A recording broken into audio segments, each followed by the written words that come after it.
So one day, this guy, how I knew that this guy was badly affected by mental health, he slit someone's throat in Belmarsh, right? But he was already serving life in prison. The problem is the lifers.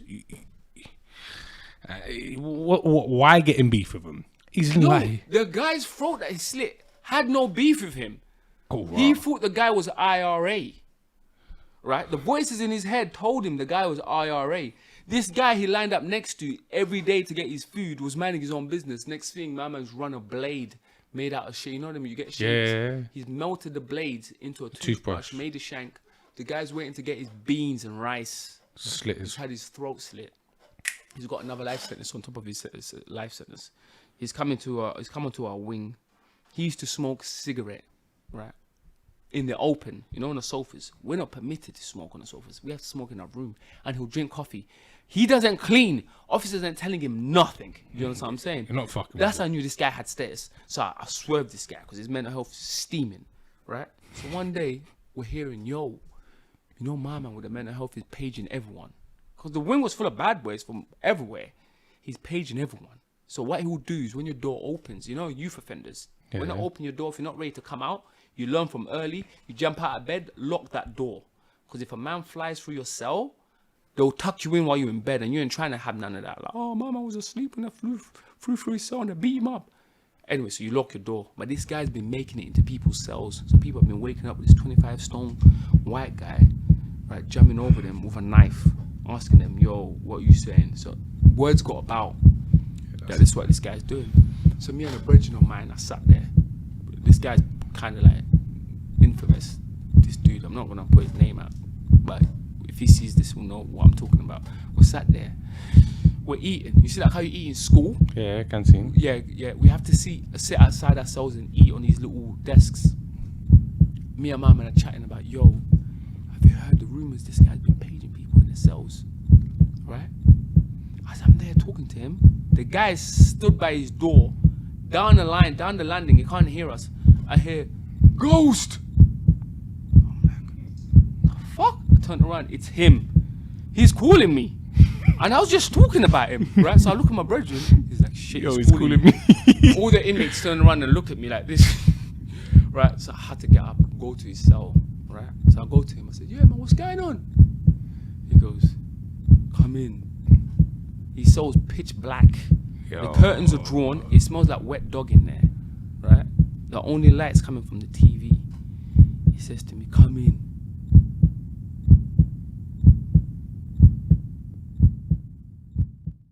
And we're back again. Blood, I've been clucking like a fucking crackhead. I've been itching like I got genital Ross Clark herpes on my face, fam. You don't know how much I wanted to react to this video as soon as I saw the preview, fam. Went on Instagram about 3 days ago in the morning, woke up, went on my Instagram feed, big up the Blue channel. My man's cut a little snippet of this interview and put it on his channel. Seen it and that. Just the first 2-3 minutes and I'm thinking, blood, I want to go and watch the full video. And I think to myself, nah, you know what? I could tell by the way this guy speaks, this is where he presents a story, tells a story, and that I know I'm going to enjoy this video. So I thought, you know what? And trust me, over the last few days, man's been itching to watch the video. I'm like, let me just watch 10 minutes, just 10 minutes. Obviously, it's a long hour and a half or so interview and that. But man's been itching to watch the interview and that because man love them jail tales and them stories from the man them and that, innit? So, yeah, man. Without further ado, let's get into it, blood. This is going to be a fire interview. You never know. It might start off a little bit slow at that. But trust me, I've got great faith in my brother here. And his name's Ghost. That he's going to deliver a good interview and that. Because it's not just the Blue channel and that. A couple other social media pages been posting up different snippets of this video, innit? So let's get into it, brothers. My mum found my first gun in the house. Around at the age of 16, 17. The door flies off. I jump out of bed. My shotgun's right there. It was in a Y3 bag. The first thing that I do is bust open my back door. Dash it out without looking. It hit an armed Fed. It hit him. He was on the far end of the scaffolding. He disappeared off the scaffolding. Fed's chasing after me. I've run to the Thames. I can't even swim. Like a real scumbag. I tried to entice my coldies to jump in there. I can't think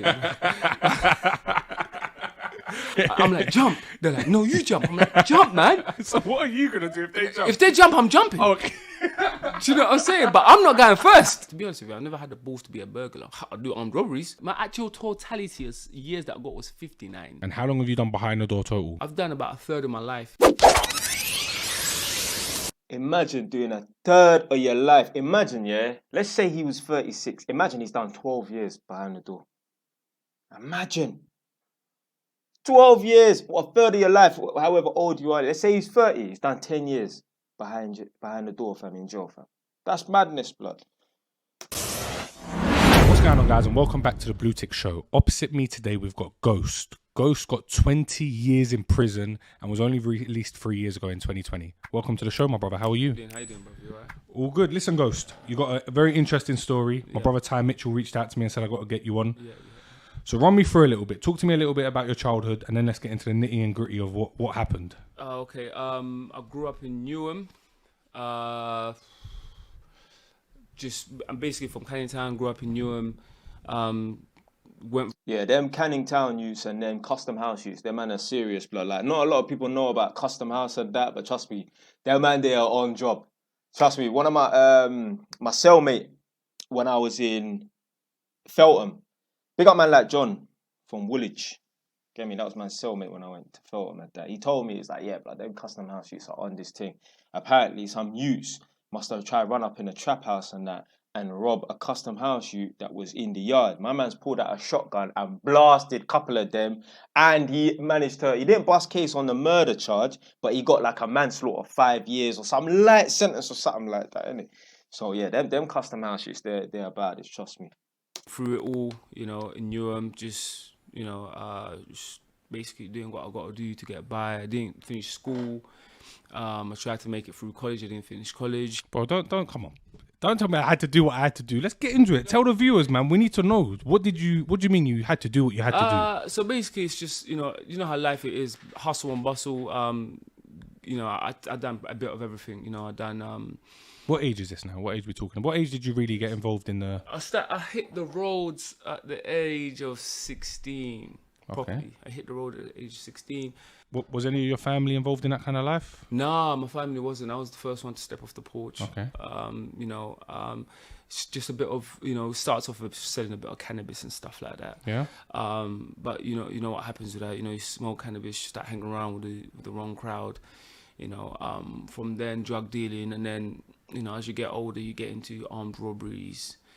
You just get into armed robberies and that, And also with those armed robberies comes shootings and stuff like that. So at 16, you were dealing a little bit of cannabis here. That's petty crime, though. Really, now we look at it. Yeah. Obviously, you didn't get arrested for petty crime. Now, do you know as you're young, you get that reprimanded and shit like that. So you go through getting reprimanded. You go, yacht, youth offending team and shit like that. But in reality, that's just the. So youth offended. So YOT is an acronym for Youth Offending Team. YOT, Y-O-T, Youth Offending Team. It's basically probation for people who are under the age of 18. So God forbid you're a youth man watching this right now and you're between the age of 15 and 17. God forbid you get in trouble and that for robbing someone or whatever, innit? Your teeth in from Woolworths, I don't know, begging on the streets for too long. I don't know, innit? Instead of them sending you to prison, they would give you probation, but for youth. So they'll give you have to go to yacht. And basically, do you know what? I can't even remember. I've been yacht a few times and that. Top of Bouncers Road in Edmonton. I can't remember. They just talk some bullshit like, oh, what are we going to do to make sure that, you don't get into fights and all this. It depends on your crime, obviously, innit? It's just bullshit, man. Like I said to you lot before, I ain't going to delay the video too much, but some of the youth offending team, I just don't respect them. I don't rate them. I had a white man, I think he was Greek, but born here. He was from South London, and he said, "Oh, you North London boys aren't bad. The real bad boys are from London. From South London. They don't talk. They just stab." So what you're telling me as a North London youth, yeah? Oh, you lot ain't on levels of that. The real bad boys are from my area, South London. So what you need to do is to get onto their level to be considered a real bad boy. You need to start stabbing and stop the talking and start juking, man. Come on, man. So I don't rate the youth offending team, innit? A lot of them is just people who are just retired off the roads, like. Beginning of things, like if you understand what I'm saying. So by the time I hit 17, that's when we started proper, getting knee deep in the streets, And do you think that now, obviously things got worse as time went on? As you got older and older, the crimes went from just dealing drugs to, like you said, getting involved in shootings. What age did that evolve from being just petty crime, as people call it, to real shit? Okay, so 16, you know, you do a bit of you know, you sell a bit of weed, you sell a bit of you know, sell a bit of weed. 17, you know, that's when I kind of like, you know, my name's just started kind of getting out there. You know, you fuck around in the ends, and then, you know, you touch certain people's, you know, I'm not gonna say too much, family members, and you know how it goes. People just start, you know, piling money on you and shit like that. So, you know, once the money's out, the bag's out, you know. What do you mean people start piling money on you? You know, so basically, you know, you Put a hit out on you, I believe. if you go around, especially if you're a little shit in the ends, and you go around just touching people's family members, and, you know, we don't discriminate, you know, regardless of who you're related to. You know, if we have to put hands on you, we're gonna put hands on you. So once we put hands on you, you know, depending on who you are or who your brother is, because a lot of people growing up in our area, like, we didn't have any elders. Do you understand what I'm saying? So we didn't have all of that. So this is a common trait that people normally have in South, like South London. You have tinies, you have youngers, and all that type of that stuff. He was gonna say nonsense. East London, you don't really have all that, especially Canning Town. We never had, me growing up, guys my age that I was on the roads with, we never had any elders. So if anything, if shit popped off, we had to handle shit ourselves. Do you understand what I'm saying? So as we've grown up, we've had to grow up quick and literally start, you know, Get involved in it. Getting involved basically real quick. So put hands on someone, we put hands on certain someone's brother. You know, the guy was kind of much older than us. He had money. Do you know what I'm saying? So with that, you know, he says, "Right, I want Mr. Man." You know, so he chucks money up. You know what do you mean? He put a bounty on your head? Yeah, puts a bounty. How much was the bounty? Surprisingly, I heard. Well, £500, a man will blam you over £500, blood. if it's true or not, I heard it was 100K. 100 bag bounty on your head? I heard it was 100 bags, but that's another thing to say. With, you know, you'd find out. You know, if you collect it, you'd find out if he's going to pay that or not. But I always say that, listen, if you're putting that type of money on people's heads and someone collects it, you better be willing and you better be ready to pay the person that's collecting it, because last thing that you need is a hitman after you. Do you understand what I'm saying? So obviously, when you had 100 bags put on your head, it's not a joke. Right, yeah. Did you have any backlash? Yeah, I'd say so, innit? I mean, if someone put 100 grand on my head, yeah, that ain't no joke, blood. From that? Do you know, to be to be honest with you, I found out in prison that it was 100 bags. Yeah, I found out in prison that it was 100 bags. You know, I touched a certain someone, you know, I don't really want to bait up the youth. It's kind of bait in the ends. So come on, bro, you got to tell me, who was it? That was right, it was yeah. Okay, and so obviously he comes from a bit of a powerful family. No, do you know what? He's one of those guys that's always wanted to be in the limelight. Do you know what I'm saying? So once, you know, he started shooting his mouth off once, you know, and I bucked into the brother in free flow in jail. You know, I'm sure now he knows who he is. And just tried to give a dude a chance to apologize, and dude just didn't want to apologize. So you know, I fixed him, and then, you know, just hit him once, put him out on his ass, and ever since that day, it's just been talking shit. But, you know, that's how shit goes. So obviously, what was it like when you was 17, 18 years old, when you was involved in this? So So when I obviously, once I, you know, because obviously what happened, repercussions, you know, the streets are the streets. Yeah. People step up to collect it. You know, so, you know, a stabbing occurred. Obviously, you know, there was a rushing that took place. You know, I don't remember who, because when people pull up, bike helmets pull up. You were stabbed? Yeah. I was stabbed at 17, and from then, you know, it's game on. You know, the gloves are on. Do you know what I'm saying? So, and the thing is, the person that stabbed me, I never saw them because I was unconscious when I got stabbed. So you just got rushed by a group of boys? I got rushed. You know, whips pulled up, bikes pulled up. I got rushed. You know, while I'm unconscious, I get stabbed. Do you understand what I'm saying? Really and truly, you know, it's one of them ones that if you're gonna do work like that, you really want to let the person know who done it. Do you understand what I'm saying? You're not really gonna stabbing someone in their sleep. Do you understand what I'm saying? That was the process, obviously. You know? So how did you retaliate? So what happened is, obviously, once I got stabbed, I was in a coma. Oh, fuck. Yeah, I was in a coma. Oh, that's serious stabbing. Yeah, I was in a coma for like 2 to 3 weeks. You know, when you wake up, you have the whole drip hooked up on you. And just quickly on that thing there, was you brought up with your mum and dad?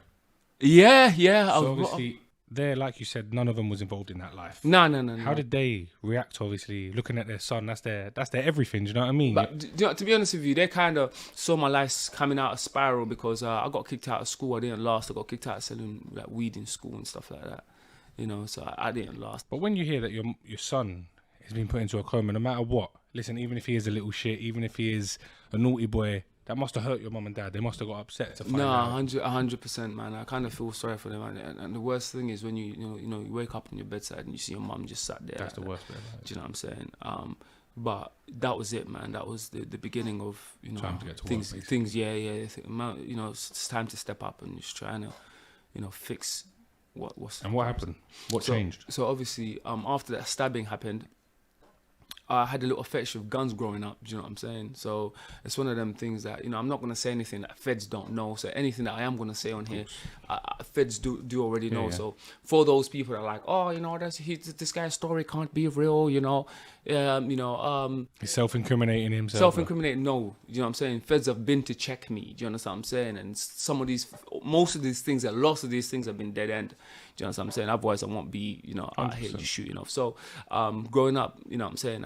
I really, I had a fetish for guns and shit like that. Do you understand what I'm saying? So, like, I don't know if I've told you before, but, my mum found my first gun in the house around at the age of 16, 17. Oh, wow. Yeah, she found 2 guns, actually. Oh, She found 2 guns by that age in the house. So, when you're young and dumb, you always bring weapons back to the house. Especially having no elders. Like I've said, me. You park it off at a girl's yard. Man shouldn't say that, fam.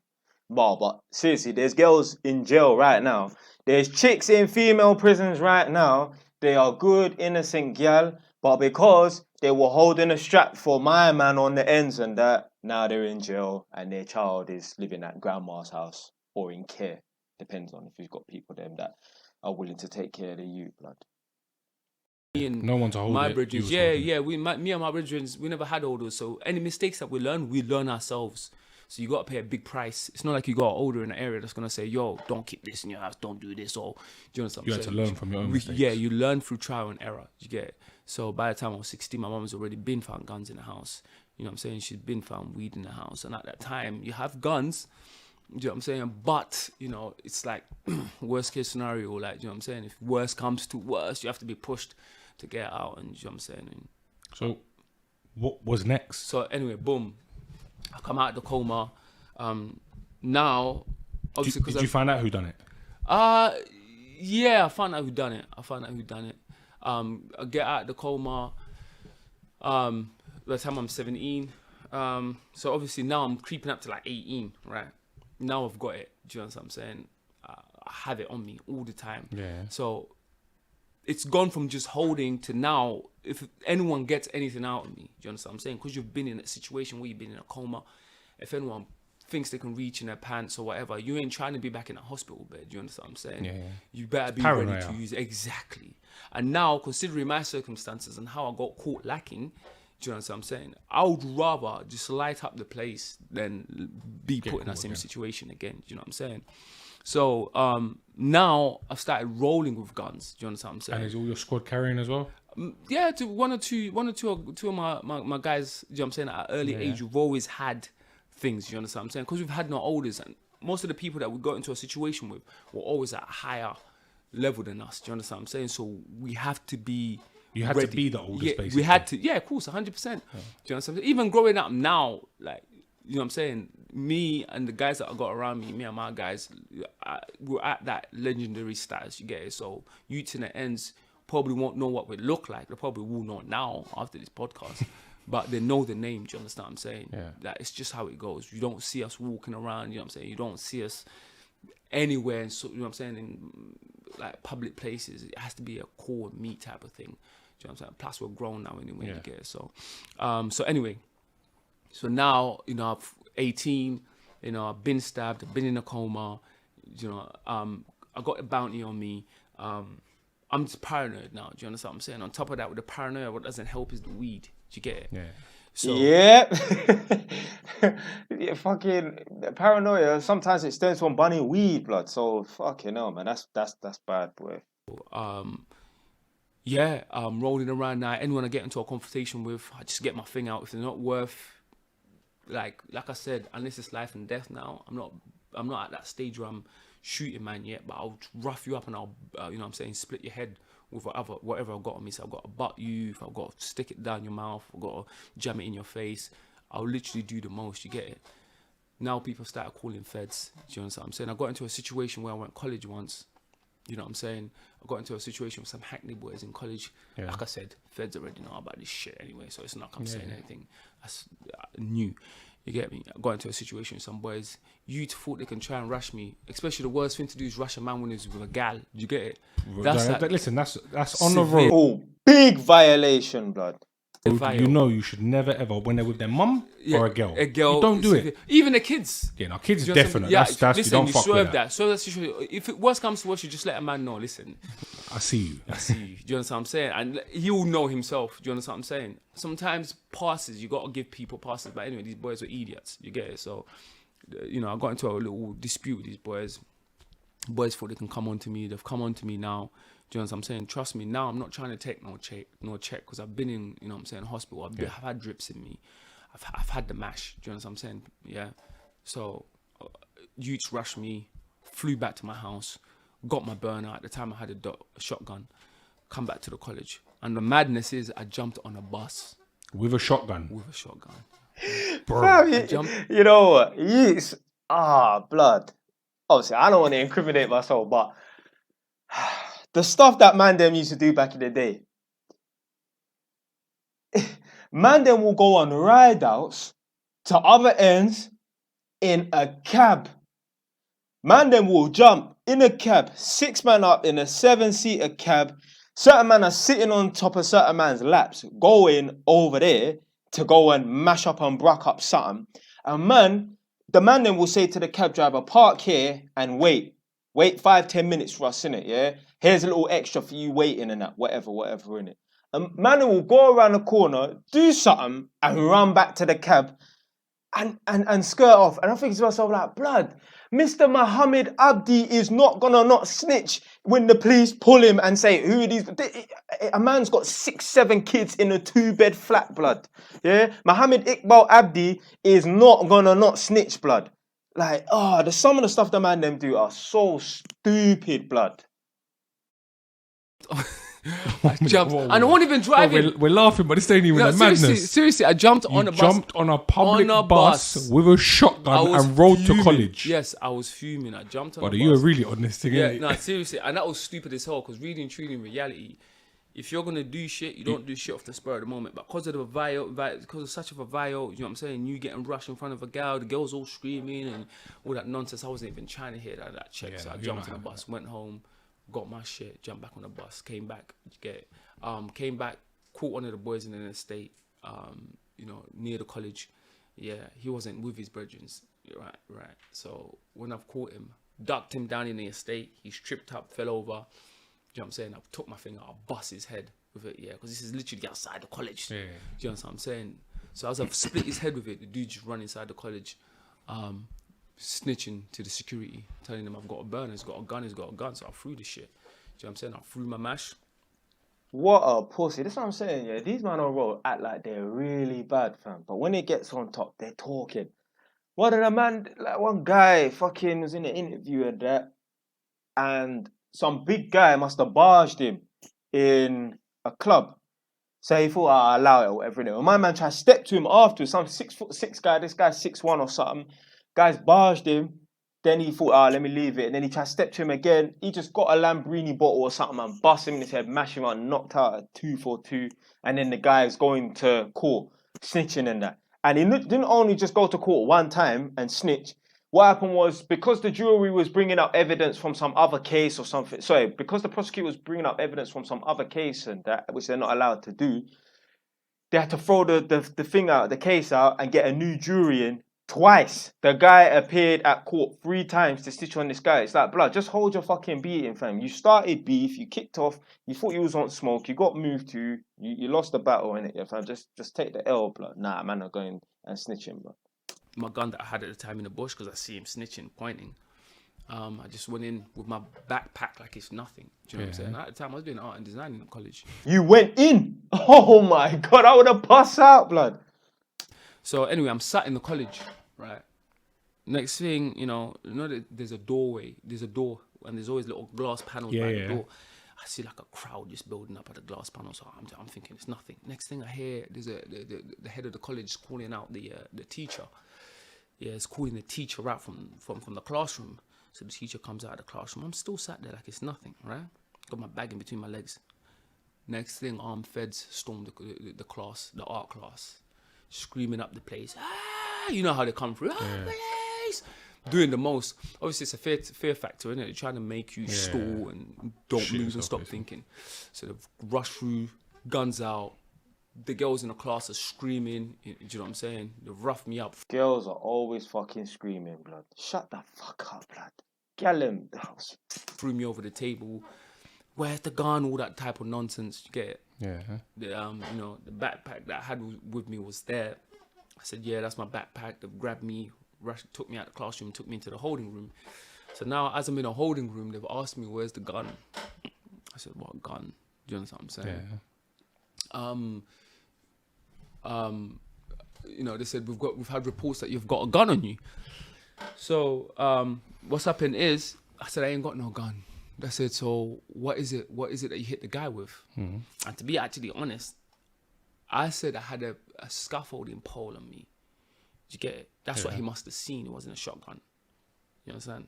And then they said, how did this happen? Hey, I don't want to promote no crime or nothing, but fam, you should have said, what are you talking about? Nothing. Yeah, you know what I'm trying to say, innit? Because then obviously you're admitting to grievous bodily harm. You hit someone with a weapon and that. I would have just said, nothing. What are you talking about? Head split. With the scaffolding pole. I said, no.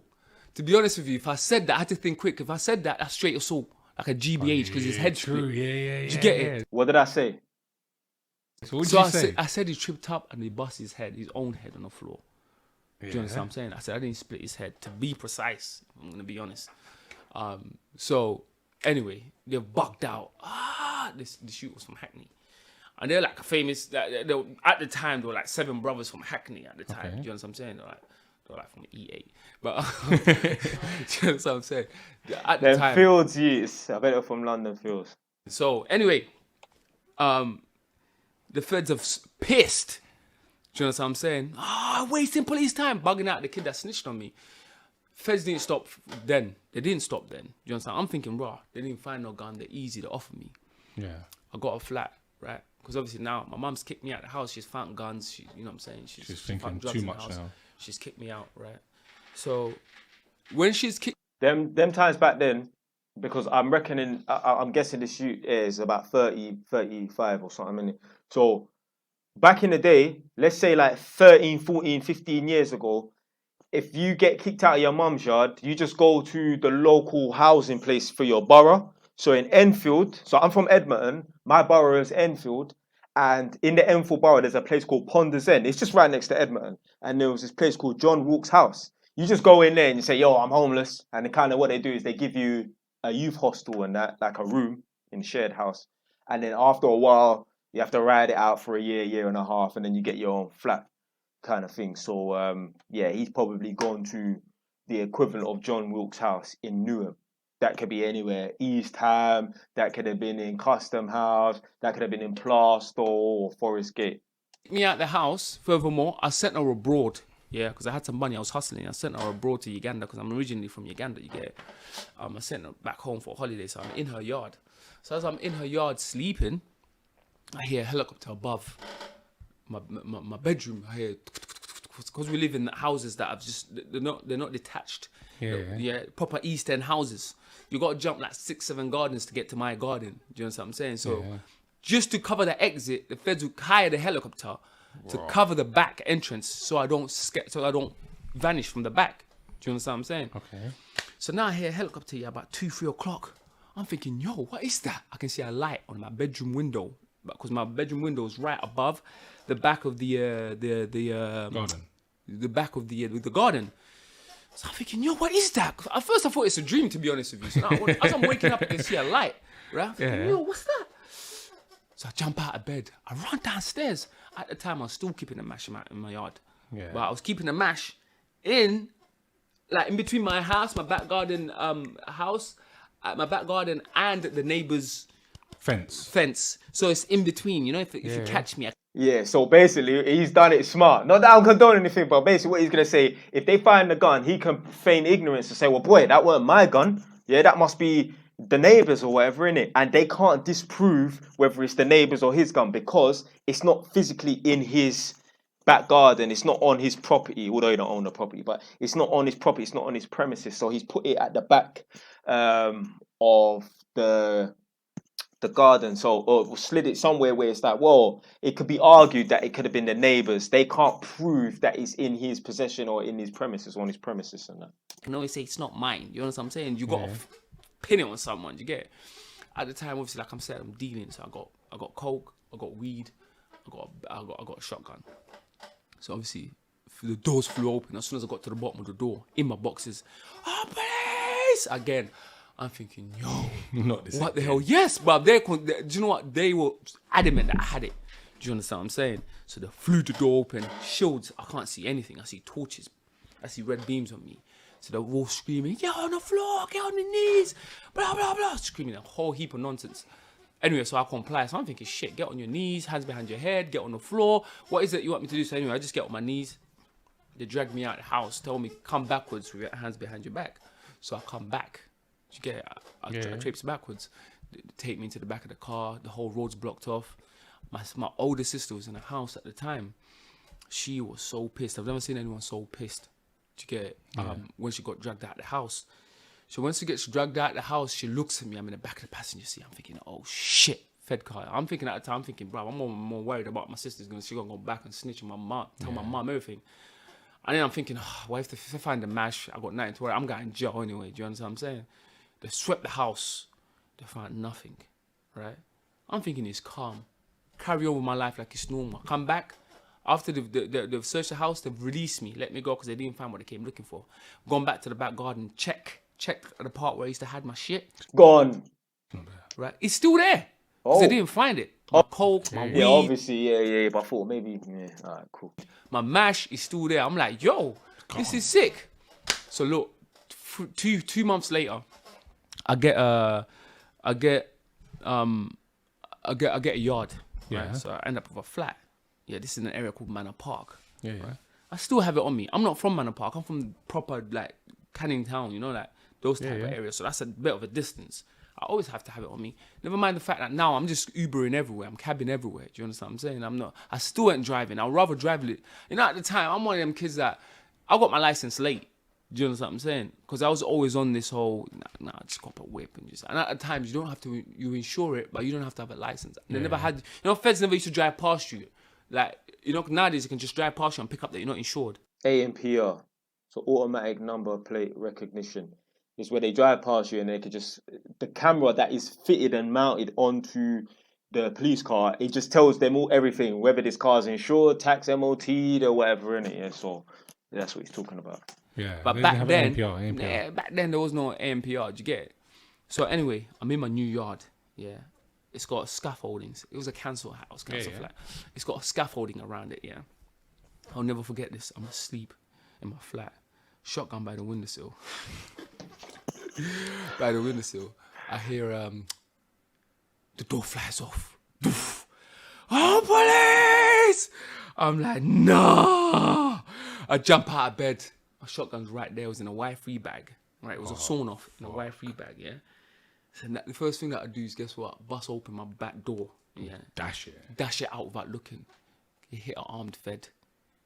Yeah, he had a torch. He had a Glock with a torch. Yeah, it hit him. He was on the far end of the scaffolding. He disappeared off the scaffolding. Oh my days! Right, because I see torches all around me. So as soon as I threw it, I see the guy on the end with the torch. He disappeared off the scaffolding. When it hit him and he fell off, the shotgun broke in half, snapped in half. The shells dropped out in a Y3 bag that I used to carry it in. They jump off the scaffolding, yeah, onto my balcony. They start tucking me in. They put them zip ties on me. Yeah. Start tucking me in. I go jail. That's the first time I went to jail for my first gun charge. And how long did you go in for? I got 3 years, do 18. Obviously, you come up with you know, mitigating circumstances. You know, oh yeah, you know. What was the mitigating circumstances? So mitigating circumstances, like his excuse might be like, oh, I was fearing for my life, you know, these hitmen put £100,000 on me, so that's why I needed to hold a gun or whatever. Or mitigating circumstance might be some guys in the area, they're really notorious, and they said that I have to hold the gun for them, and if I don't, they're gonna kill me. So that's why I couldn't feel like I could go to the police and not do what they said. know, I was stabbed and I was paranoid. I had to have it on me. All that type of stuff. You get it? So they gave me 3 years, do 18 months. That was the first time I went in jail. That was nothing. Do you understand what I'm saying? So you do 18 months. And also in there, jail builds character. Do you understand what I'm saying? You're in there. You get to find out who's who in there. Do you know what I'm saying? There's no weapons in there. So you got to have some heart, especially if you're a fighting type of person. Do you understand what I'm saying? So 18 months later, I'll come out. Any problems in prison? Yeah, I punched up a few youths. Man know me. Guys that know me in jail, they know me.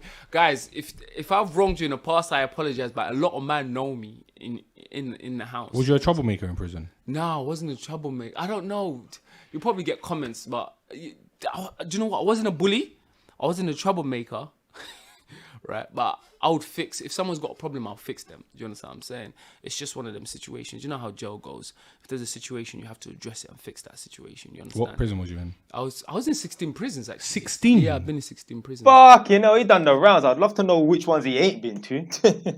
Raw, why so many? Everywhere. We'll get to that. You know, Fighting, that's why. It's just smashing up people and they're just moving him. I've been caught up in all types. I've been caught up in murders in prison. Yeah, we'll get to that as well. Attempted murders, the whole whack. You know what I'm saying? While I've been serving my time. I've been Wales, I've been Liverpool, I've been Manchester, I've been Cambridge, I've been everywhere, bruv. You know, when you gain influence in an establishment, they have to move you on. You understand what I'm saying? So anyway, I come out. I come out from doing my 18-month. But now I've come out tenfold worse because I'm like, yo, I was kind of paranoid about going in jail. But jail was actually all right. You know what I'm saying? You just got to know how to fight. Don't take check. If someone checks you, you know what I'm saying? If someone's got temperatures kind of off, you got to flash the radiator. You get it? So anyway, I've come out now, right? As I've come out, I've still got these issues. Do you know what I'm saying? You know, like the stabbing and all that type of nonsense. So from then, you know what I'm saying, straight into copping, you know what I'm saying, you get your guns ready and, you know, armed robberies. Now, especially now I've come out of jail, right? I need money. Yeah. I'm saying, and now I've come out at 20, right? I'm not 18 no more. You know what I'm saying? I need peace. Do you understand? So I ain't got time to be building a line. You know what I'm saying? So we got to fly through doors. And there's one trick that I watched from SWAT. There's a program that I used to watch in jail called SWAT. Those dudes in America fly your door with a sledgehammer.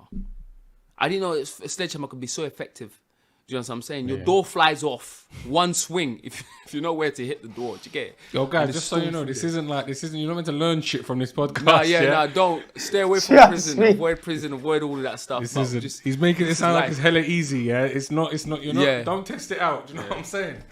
But go on. Yeah, so you learned sledgehammer. So that was your new best friend. Yes, the sledgehammer, and you know what I'm saying. I had a shotgun. You know what I'm saying. Okay. And at that time, I put on size as well. So we need to fly doors and get paid. You understand what I'm saying?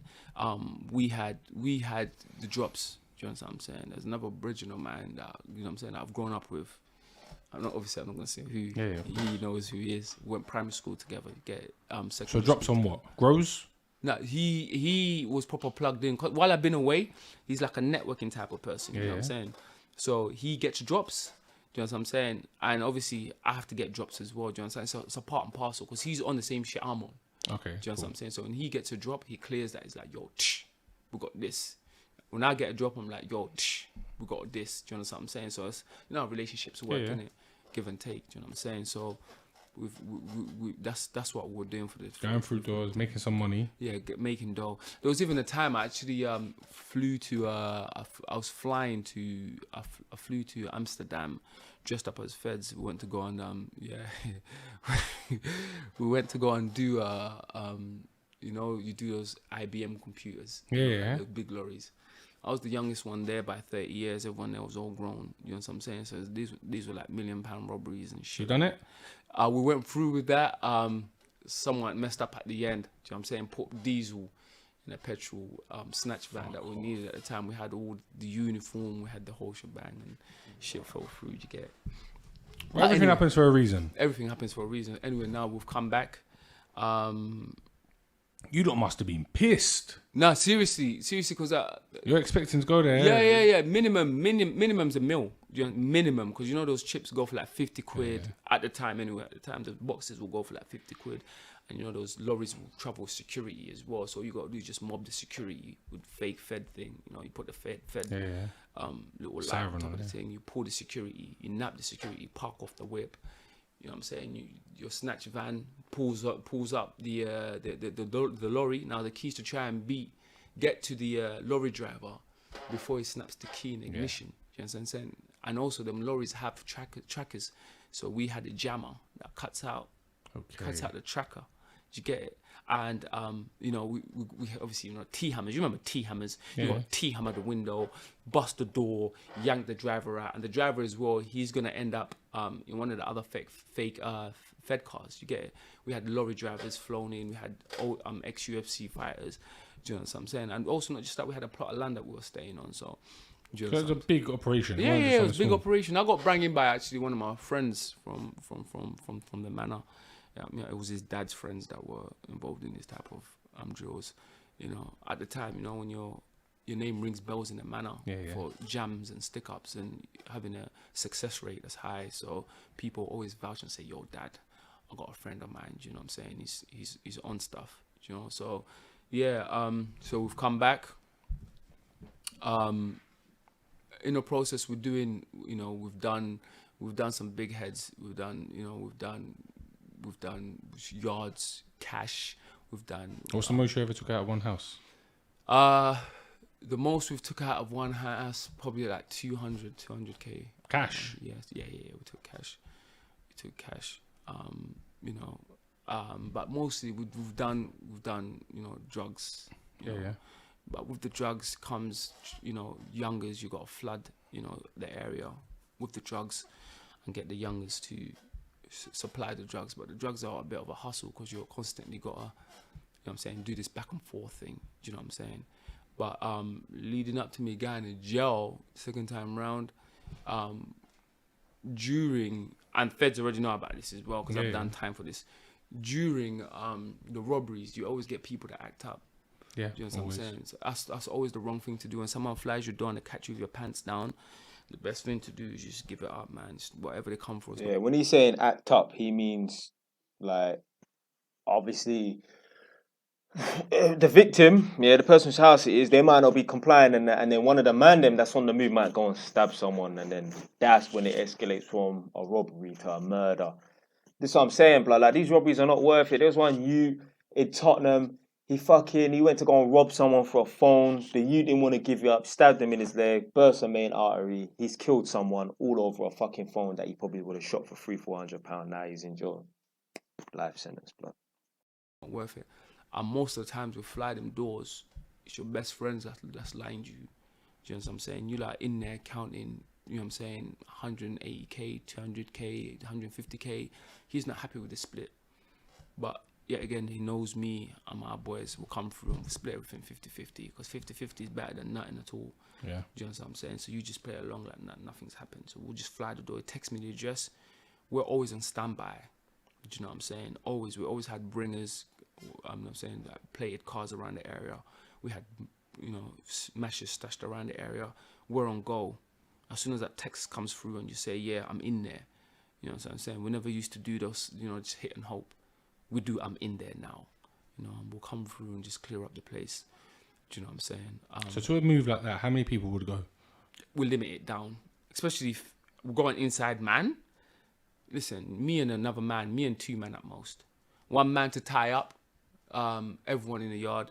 Next man to search the yard. And me to just intimidate the place. Do you know what I'm saying? That's what we need. 3 men at most. What's the most you've ever gone into one house with? What, people? Yeah. 3. That's it. You always go 3 men. It doesn't matter who's in there. Okay. It doesn't matter who, hella ballsy. We come through. Listen, there could be a whole party full of 20 men. Listen, you know what's happening. You know what I'm saying? So sometimes it's all about that aura as well. Yeah. You know what I'm saying? A number of free people And, you know, a pump action, you know, that, and you hear that shit cut back, you know, it's time to break yourself, man. Get down on the floor and comply. Do you understand what I'm saying? Especially if the guys are very polite as well. You do what I'm saying? They're not coming through. The amateur ones are the ones that come through screaming out the place. Not all of them are amateur, but I've never liked that type of you know, intimidation. That type of intimidation. You know, when you come through and then, you know, the person themselves are second guessing themselves. They're thinking, "Ooh, my neighbors don't even know these lot are in here." You know, but when you come through screaming up the place, the neighbors will more than likely know that you're in a gaff. Do you know what I'm saying? But anyway, I've been caught up. Hella robberies. I get caught up on one. Right, we went to one robbery once. I took some boys with me. When I took these boys, one thing that I liked about these boys is that they use a sign language. That's mad. You know, man that use sign language to communicate. They can speak. They can though, yeah? Yes. But they were using that. Man use sign language like Fed. Oh, and the reason why I know this is because obviously I'm at the stage where I'm watching from a distance. Do you know what I'm saying? Yeah. Because we've done so many yards and, you know what I'm saying, lifted up so many guys' skirts. If you catch my drift, a lot of guys out here ain't what they make out. Do you know what I'm saying? I don't, you know, it's not really worth the hustle now. You know what I'm saying? And not just that, because your name's got credibility now, people just come along and say, yeah, now we got to do this. Mama's put us on it. Do you understand what I'm saying? Yeah. Mama's brethren's put us on it. The man have credibility. We're going to do it. We'll take the chance. If telling us the inside man in there, we'll take the chance. So anyway, we'll take through these 3 man. 2 of them using sign language. I was like, nah, that's dope. Do you understand what I'm saying? All of that. You know what I'm saying? No, you know, certain robberies, man will be like, yo, Steve. Do you know what I'm saying? Yo, James. Oh, Jay. You know, witnesses can pick up on voices and, you know what I'm saying? Oh, I heard him called Steve or Jay. So when these men have stormed the yard, they licked the wrong door. There's 2 red doors. Do you know what's mad as well? I was hella greedy, so it's my fault. I've picked them up. They were from the area, and I think they were tipsy at the time. And I take full, like, I mean, you're going on a move with guys that are fucking drunk. Come on. take blame for that, right?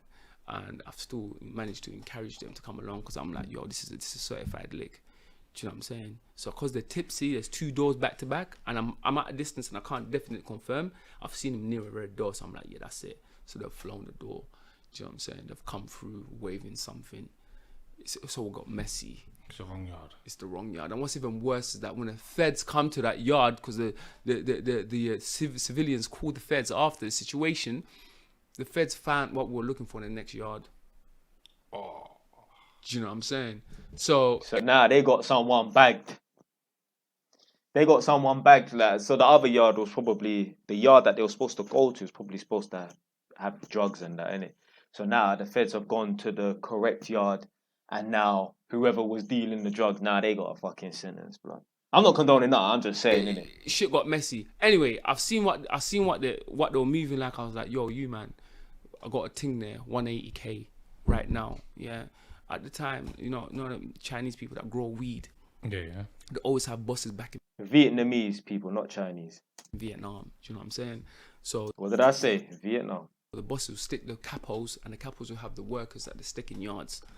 And I had a capo at the time who would always tell me, yo, I got a grow coming down at this yard. So he would always line me up at yards, or he would give me info for the yards. And also, they always have loan sharks as well, these Vietnamese people. So when they get the peas, you know what I'm saying, they'll distribute money out to certain Vietnamese people to finance more grows, and some of the money they'll send back to where? To Vietnam or whatever. Okay. So a man said to me, yo, I just dropped off 30 bags at this address. There's 180k in there right now. Come. You know what I'm saying? So as soon as I got the text, I said to these man, yo, we got to fly now. Did you get it? So as I've drove them there, my car, my mash, you know what I'm saying, my robbery, we didn't have time for anything. I said, yo, we got to go. As I've drove him there, bro. Feds were there already. Bumped into feds, armed feds. What did I say, fam? Don't mind in their own business. And do you know what, to be honest with you, it's kind of my fault because I took a dodgy Yui. Do you know what I'm saying? And I didn't see them at the lights. But the time I plate up the cars, do you know what I'm saying? I go online, I get a matching car. I had a guy that made plates, stick the plates in there. Do you know what I'm saying? So that's how we're able to camouflage through the, do Do you know what I'm saying? They navigate through traffic. Feds have just started following me. Do you know what I'm saying? I got a safety car behind me. At the time, you start thinking to yourself, like, damn, I should have got a safety car behind. Do you get it? Like, I have to be, why did I have to? Because look, I'm lining up the move. You know what I'm saying? Got the mash is mine, the car's mine. Do you know what I'm saying? Like, why am I even in this car? In the car? But I just, because of what just happened, the last move going wrong, you want to secure the next, You're get hungry. them there. Huh? You're hungry, basically. Exactly. But the thing is, especially if man's tipsy, you don't really want to leave the man behind the wheel and they're tipsy to drive this. I'm like, yo, you man, I'll get you there. And we've bumped into armed feds or city police. You know, they always have it on them. City police always have it on red car. Yeah. So basically, you have the Metropolitan Police that do the whole of London, but you have the City of London Police. It's like the City of London is its own town. It's its own jurisdiction inside of London. And basically, where the City of London basically starts is if you come from Tottenham, go through Dalston, get to Shoreditch, and keep travelling like towards central London, towards South London, towards central London. Once you go to Shoreditch, you kind of cross over. Now you're in the City of London and that. And I see the City of London police walking around. And I think to myself, do they just stay within that side? Do they ever cross over to Shoreditch, which would be Metropolitan Police territory? And that how does it work, innit? But basically, City of London police are there. City of London is like its own city within London. It's its own town within London. They're following. Boom. We've got near an area in South London. So I'm not familiar with like, you know, like Elephant and Castle. certain South London roads, yeah. It's near London Bridge. Yeah, near London Bridge. So he's talking about Borough and them places there. At the time, remember, I'm still on license for my first gun charge. Near London Bridge, take a chase because they've put in the lights now. I'm like, yo, forget this. And believe it or not, we've been taking Fed chases, like, you know what I'm saying? Took 2-hour Fed chases with guns in the car and shit like that. You know what I'm saying? And we got away. So this, I'm confident. I'm like, yo, this is minor. Took a left, took a mad left, sharp left, crashed the car, jumped out. As we were running off, I was with a man. Don't know who they are. I said to him, a man's responsibility, we all have roles. If we roll out, we all have roles. Do you understand what I'm saying? Like, your roles to carry this, your roles to do this, under no circumstance are you meant to leave your post. You get it? Yeah. Crashed the car. We've ringed out. I thought a man's had the gun with him, and he left it in the car, man. You got prints on it? No prints. No prints. I never leave prints behind, even up till now. Even though I'm legit now, Prints or no prints, it's in. Fam, there's a gun in the back of the car or whatever in it. Yeah, so that belongs to someone. So I don't know. I've heard a few man bust case because a gun is in the back of a car, but the police can't pin it on whose gun it was.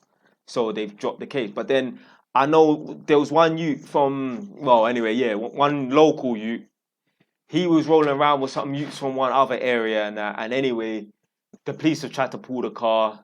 The gun is somewhere in the back of the car now. And the driver of the car and his brethren, who are good youths, they're not bad boys. They've ended up doing fucking 5 years. And I see them on the wing, blood, in ISIS, blood. I don't know them, man, like that. They're not my friends, but they weren't part of the A team in my area, but I used to see them about.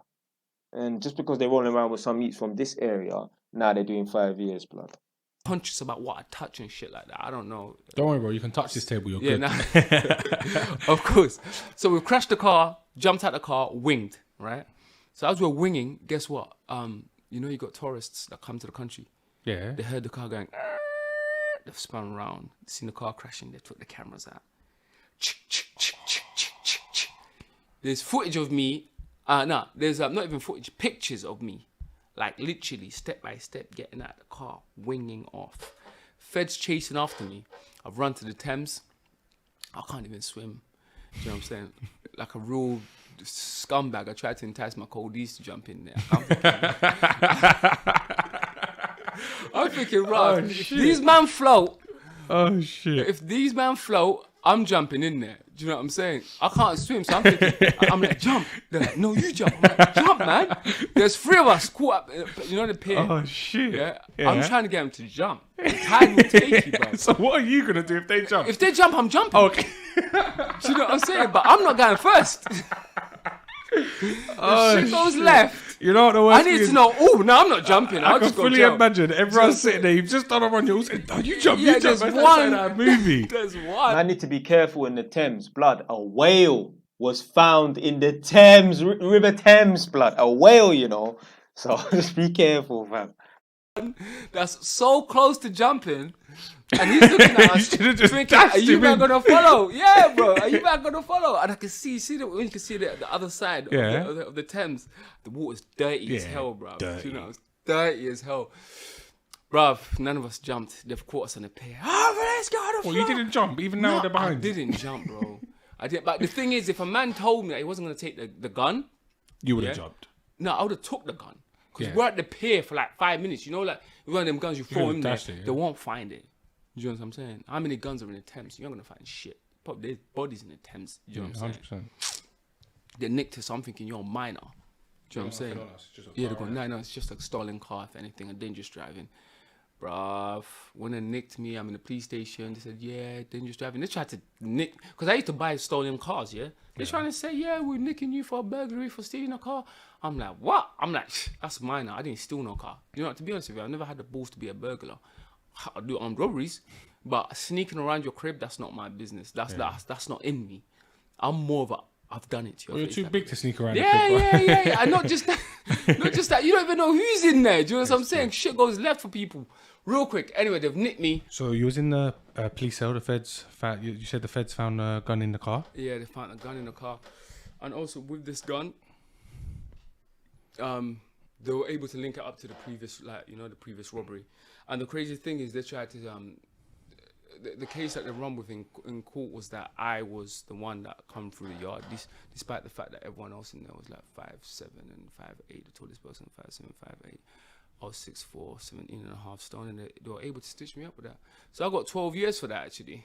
Oh, raw. Yeah, I got 12 years for that. That was a But long while I one. was in, I got 12 years for that, even though I didn't do it. You know, it's crazy thing is that the things that you didn't do Is what you get time for. is what you get time for. And the things that you do, you get away with. Anyway, so now I'm in jail, serving the 12. Yeah, but sorry, rewind back. While I was in Belmarsh. So I was in Belmarsh. I get a visit. Yeah. So one of the feds is at the gate, right? So I just turn up to find out what it is. So actually in prison ground, when feds come in there, they have no jurisdiction, so they can't tell you what they're there for until you step off prison grounds, which swear. becomes public. But it's a private sector, innit? Like, do you know what I'm saying? So they can't Okay. charge you with anything on prison ground. See, I never knew that. Yeah. Even when armed feds come there to check you, they can't tell you what they're there for. They get the cuffs taken off of them, like they get strip searched and all that type of shit. So they hate that shit. So one actually grabbed me, they took me to Plumstead police station, and they said to me, yo, they're investigating the shooting.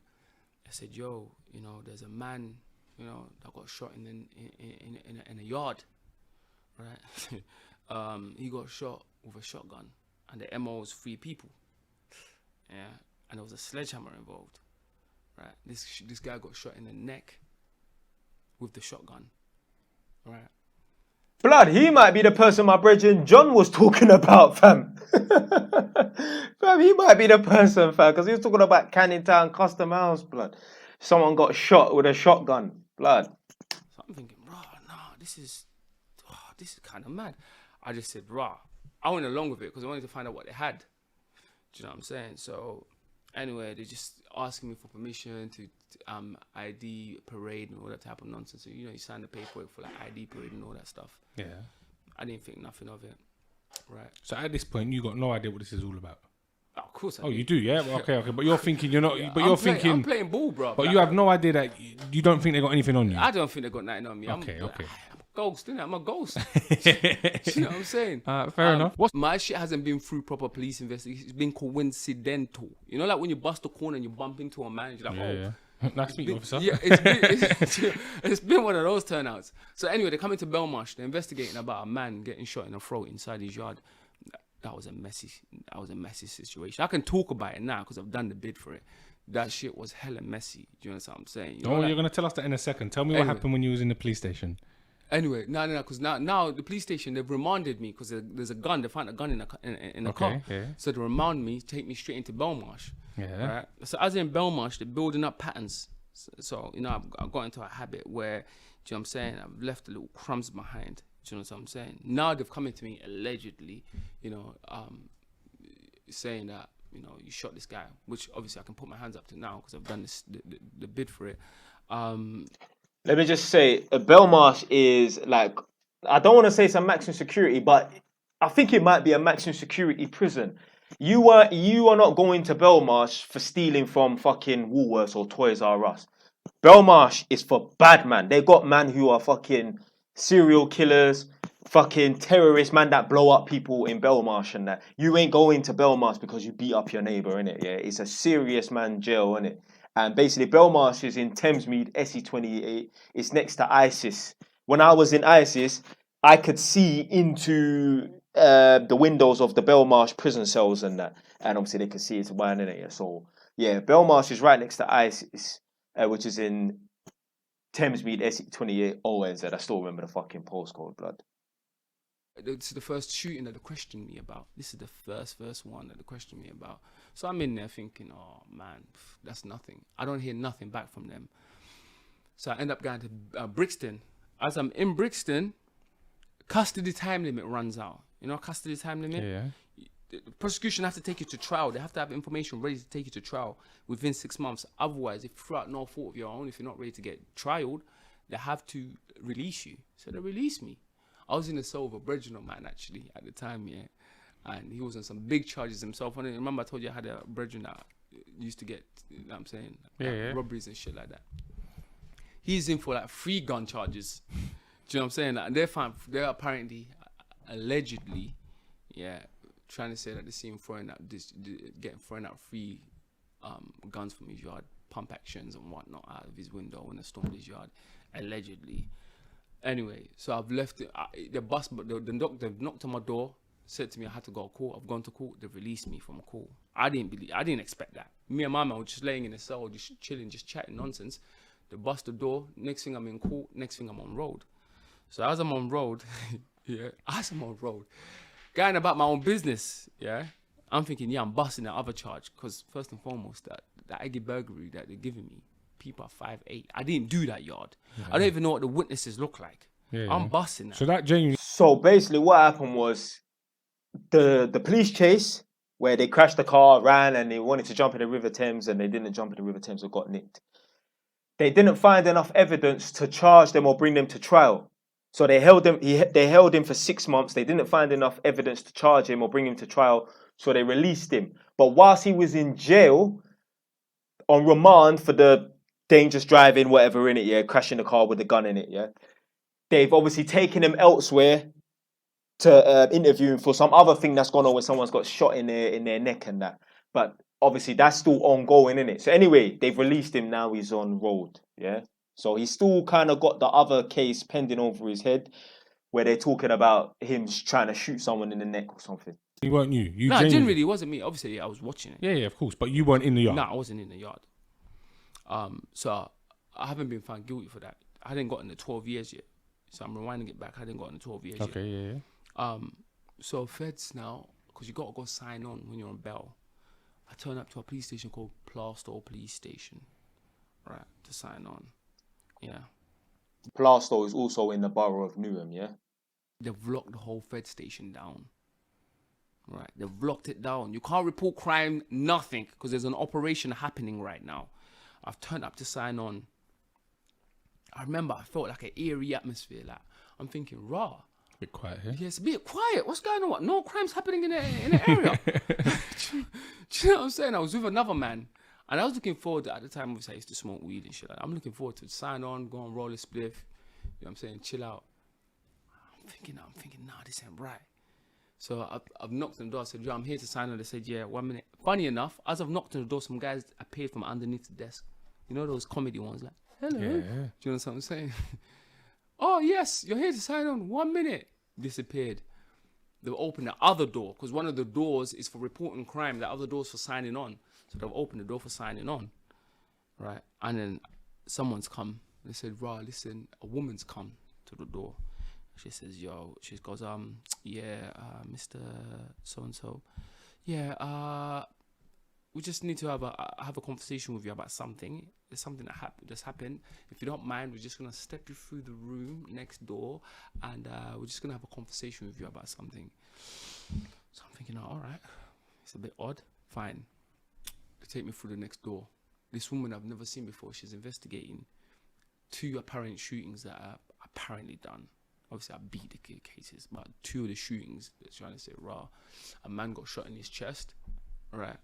In fact, this one's actually messy. They say a man got shot in his chest out of a window, out of his bedroom window. Yeah, this is a case that was on, was a serious case. Allegedly, that it was me. Allegedly. Have you ever seen those crime dramas when there's a chalk lined? Yeah. They're trying to say that's how the guy was fixated when he went flying out of his window, had glass on him and all that type of shit. So you get to find out when they tried to pin the charges on you. Yeah. Like the guy was fixated and had a hole in his chest or whatever. And this other case, a guy got shot in his back. Yeah, they're trying to say allegedly you done it. I'm like, right, what? And she said, furthermore, wait there. Another colleague of mine is coming to talk to you. So I'm like, nah. The fuck's going on? What's going on? Now, this other fed that interviewed me at Belmarsh. Fam, Ghost must have been a terror in fucking Canning Town, blood. No, mad. For the guy that got shot in the throat, has come through the door. And I'm familiar with him. He was actually obsessed with me. Do you understand what I'm saying? I found that in court. So now they've got 3 shooting charges on me. A totality of 24 charges. Do you know what I'm saying? And one of the charges, they said to me, we haven't got the facilities to interview here. We're going to take you to another station. They took me to Forest Gate Police Station at the time, 10 years ago, 12, 13 years ago. This was the Trident base. Yeah. You know what I'm saying? For like armed robberies and shootings and shit like that. So they took me there, swabbed me for gunpowder and all that type of shit. I never saw a road again till I was a grown man. You know How long did you get? So the first case was the first one. The first thing that they nicked me for was when I got out on bail. I got 12 years for that. I got 12 years and I didn't even do that. And the second thing? That like a G. I got 16 years on top of the 12. On top of it? Yeah. They said no. They said because I'd done 2 years out of the 16. They said, yo, scrap that. You're doing the 16 now. So all in all, I've done 10 years behind the door. Wow. That's a saying? serious long time behind the door. 10 years behind the door. Do you know what I'm saying? 2 of the cases crumbled. You know, one of the guys that got shot in the chest, that crumbled. And this other guy that got shot in the back, that crumbled. But this one, they wanted me for this one. You know. So you got sentenced to total what? 20 years? My actual totality of years that I got was 59. What the fuck? You got sentenced to 59 years in prison. Adds up to 59 But he probably done a lot of concurrent time. years. The totality of all the crimes I got done. And how long have you done behind the door total? What, 10. my whole life? Yeah.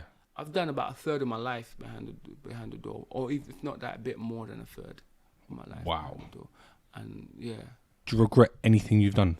No. Nothing. Reason B, it wouldn't make me the person I am today. I live by that as well. Do you know I what I'm respect saying? that. Yeah. Do you know? There's so many people I get on there, they're like, yeah, I regret it. Bro, you are who you are today Yeah, because yeah, of it. yeah. It is what it is. You can't. It would have never went any other way. Do you understand? It was written anyway. It Yeah, was yeah, meant to so- be. And do you know what? To be honest with you, it's gave me a structure in my life, which is religion. Do you know what I'm saying? This is something I abide by with everything that I do in life. Whereas before, I didn't have a formation. I didn't have a solid set structure. Do you know what I'm saying? I'm clear thinking. I think clearly. I analyze everything. Do you know what I'm saying? I've got a set system, kind of regimented. Do you know what I'm saying? And it's kind of pulled me back, and I've stopped all the bad shit that I used to do. Do you understand what I'm saying? So I'm more considerate of human life and valued human life as of before. 10 o'clock in the morning, I'm gonna It was charge go you up time. and put something in your back. Do you know what I'm saying? Like, So obviously, while you was inside, you done 10 years. You built a name. yeah. I built a name before I went in. I hear that, but inside it's different as well. Yeah, inside you have to start again. Because let me tell you something. You see, guys, for all those young boys that think that, yeah, you know, I'm gang banging, once you get in there, do you understand what I'm saying? You're going to meet some real monsters. You're not about that life, you know, like you like to think, yeah, it's all fun and games now. Once you get that solid sentence, that wreck, do you understand what I'm saying? Or even a 30 straight, 25 straight, 20 straight, your friends flake off. Do you know what I'm saying? Rightfully so, because now they're going to have kids. Bro, it's Do a you know long what I'm saying? bird. They're gonna get married, like all types of shit's gonna happen. They're gonna get jobs abroad. Yeah, so the guys that you used to bang with, I've chipped, right? Your mum's gonna get ill, right? And in hindsight, look, if you think about it, is this nothing hurt me more than being aware, not being able to be there for my parents. Do you understand? Never mind the fact that my mum wasn't ill, but for those, if your mum's sick, It's a lot worse. you would have been a waste of energy. If you pre the situation, you were like an investment, yeah. But in reality, you've ended up being a bad investment because now you bring shame upon the family. You're in a can.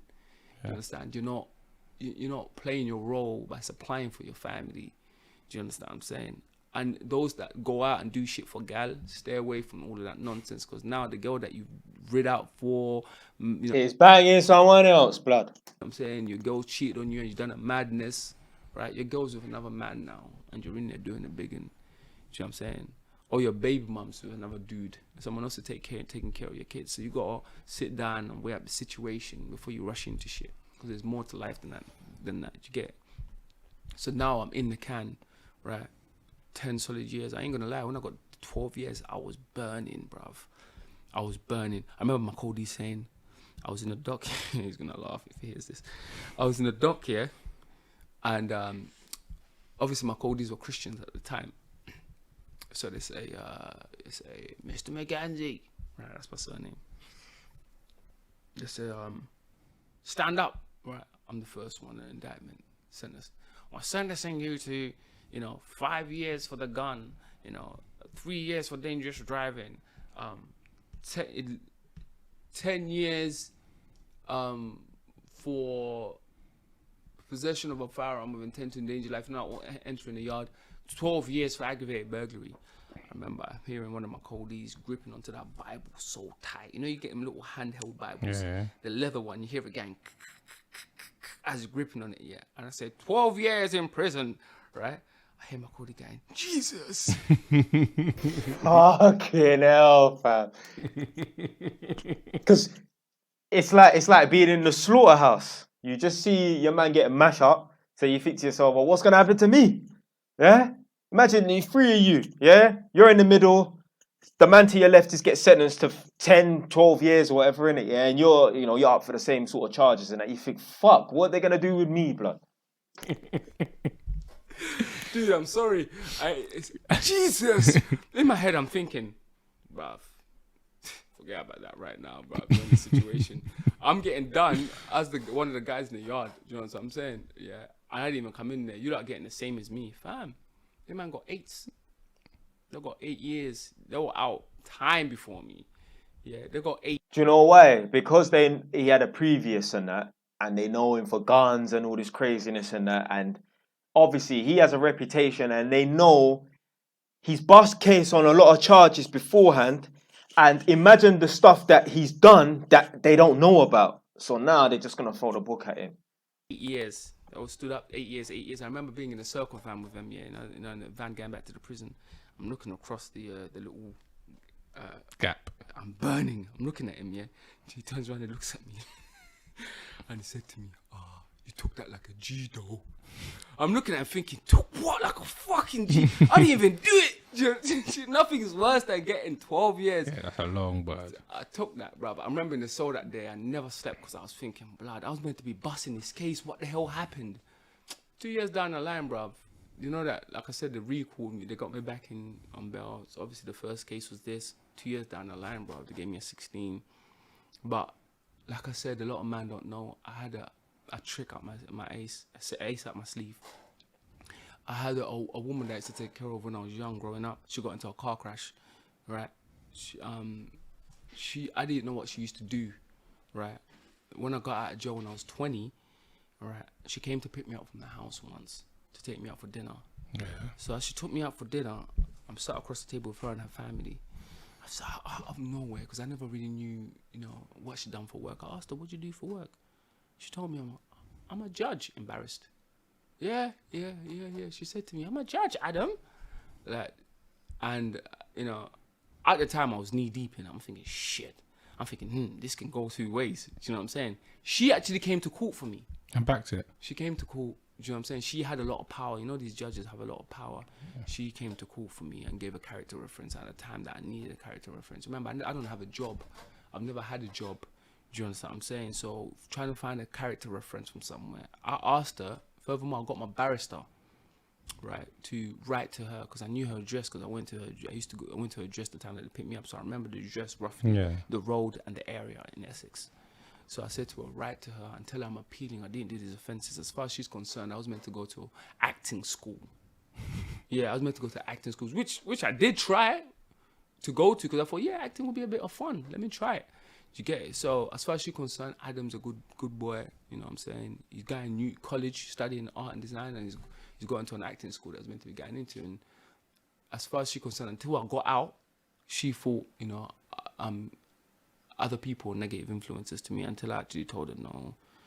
You know, she asked me, Adam asked, to be honest with me, who did those boys encourage you to carry guns and, you know, do these hideous crimes that the police said you done? I said, if I'm going to be honest with you, they didn't. I'm the one that encouraged them. Do you know what I'm saying? Obviously, it's all about taking responsibility.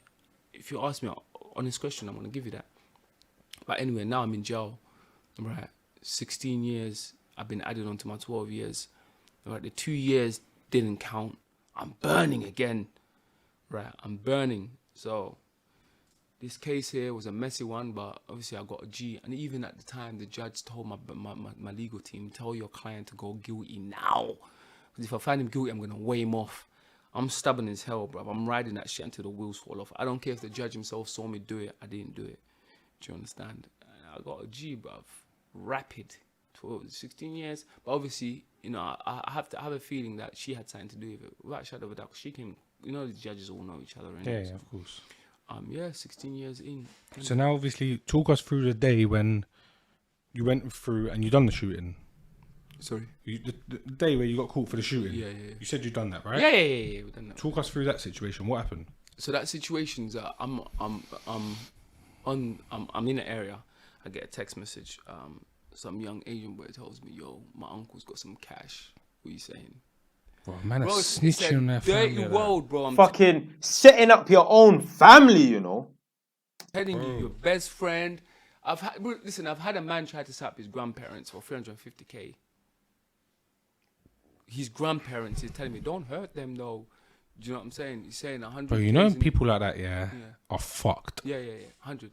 Bro, I would not snitch up my family for all the money in the world. It's unbelievable. He gave me the Addy. He took me to the Addy. He said, listen, 100k is in the sofa. You know, you get those leather chairs, the ones that erect recline. The legs. Yeah, recline. 100k is in there, and they got 250 upstairs in the floorboards. Because I put that in there for them. He says, you don't need a mash. I still took a mash.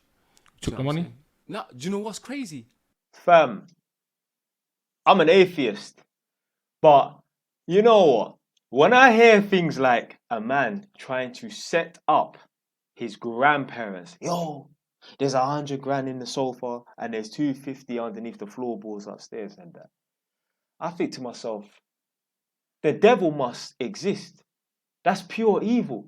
So therefore, by default, God must exist, blood. If you've got people so evil that would set up their own grandparents, they must be the devil. So by default, God must exist, blood. I never made it through the I'm still an atheist. I'm proud. I don't give a fuck, blood. door. Why? Because it's neighborhood watching it. You know how to we'll turn up there with that. Let me peel that back one sec. Situations. I'm in an area. I get a text message. Some young Asian boy tells me, "Yo, my uncle's got some cash." What are you saying? Bro, man, it's snitching on their family. Dirty world, bro. I'm telling you, your best friend. I've had a man try to set up his grandparents for 350k. His grandparents is telling me, don't hurt them though. Do you know what I'm saying? He's saying 100. Bro, you know people like that, are fucked. Yeah. 100. Bro, I would not snitch up my family for all the money in the world. It's unbelievable. He gave me the Addy. He took me to the Addy. He said, listen, 100k is in the sofa. You know, you get those leather chairs, the ones that erect recline. The legs. Yeah, recline. 100k is in there, and they got 250 upstairs on the floorboards because I put that in there for them. He says, you don't need a mash. I still took a mash. Took the money? No, do you know what's crazy? I never made it through the door. Why? Because it's neighborhood watching it. You know, I would turn up there with the high vis, you know, you turn up like you're doing a survey. You know, at the time, obviously, I have to use an Asian guy for that, innit? Do you know what I'm saying? Because you're a black guy in Beckenham, those areas, you ain't fucking getting through the door. Do you know what I'm saying? So you have to use the Asian guy. So now, what I'll do is get the Asian guy in a high vis with the clipboard and a pen to knock on the door because they had a patio, right? Yeah. So they'll open the first door and we have to get them to open the patio. As soon as they open the patio, it's game over. You go straight through. Exactly, right. And they got detached houses as well. So it's one of them ones, like, flying the back garden was a bit messy. I'd rather this front door. I'd rather the front door. So I'm waiting on the side of the house, right? The grandparents are switched on. The Asian boy knocks on the door. They said, what do you want? To the guy, because they didn't recognize the guy. The guy's like, I got a survey here. I just need you to help me fill it out in relation to the property, right? They said, all right, fine. They'll come, but they're talking through the door. As they're talking through the door, the neighbors next door has come started grassing on me. Philip! Obviously, his name wasn't Philip. Philip, don't open the door! Well, where was you? Could they see you? I was on the side of Philip's house. Okay. Waiting for him to open the door to chat to the guy jump so I straight can through. come in. But the neighbors Could see you. could see us. And they've shouted, Philip, he's got something in his hands. I think it's a... You know what I'm saying? So we had to divert and leave that. Do you know, Philip wasn't opening the door. The neighbors seen us. It's messy. Do you know what I'm saying? But yeah, that's a man's grandparents. So anyway, back to the situation. This kid, his uncle, he didn't have that much. He just said, right, listen, come through the yard. My uncle, I'm in there with my uncle. I'm going to be honest with you. You said there's 70 in there, 70 racks. I'm not doing anything. I'm like, 70 racks. I'll take that quick. 70 Do you know bags, what I'm 70 saying? bags, 70 huh? bags, 70 bags. It is, I'm not doing anything. Yeah. It's quick cash, right? So we've come through the Addy. But the youths text me in the toilets. As he's gone back in to link his uncle, right? His uncle said, "Rah, I've got a bad feeling. I'm not keeping the money here tonight." So the kid can't text me. So he's kept the kid inside. And he said, come help me carry this bag. We're leaving, right? We're leaving the house. Little do I know that the guy's renting the house that he's staying in. He's also got people staying in the yard, right?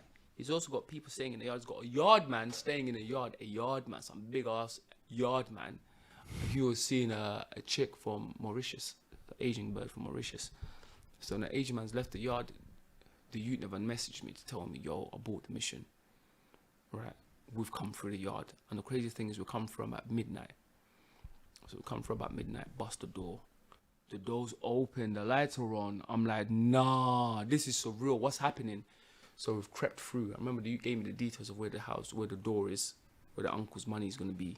So we've come straight through. The door's open, unbelievable. Come straight through with the mash, duct tape, the sledgehammer. Gone upstairs, pop the door, bust the door. We didn't even have to pop the door. We bust the door. The yard man's in a bathroom, yeah, with the woman, yeah, that was his girlfriend at the time, right? They can hear us rummaging in the room.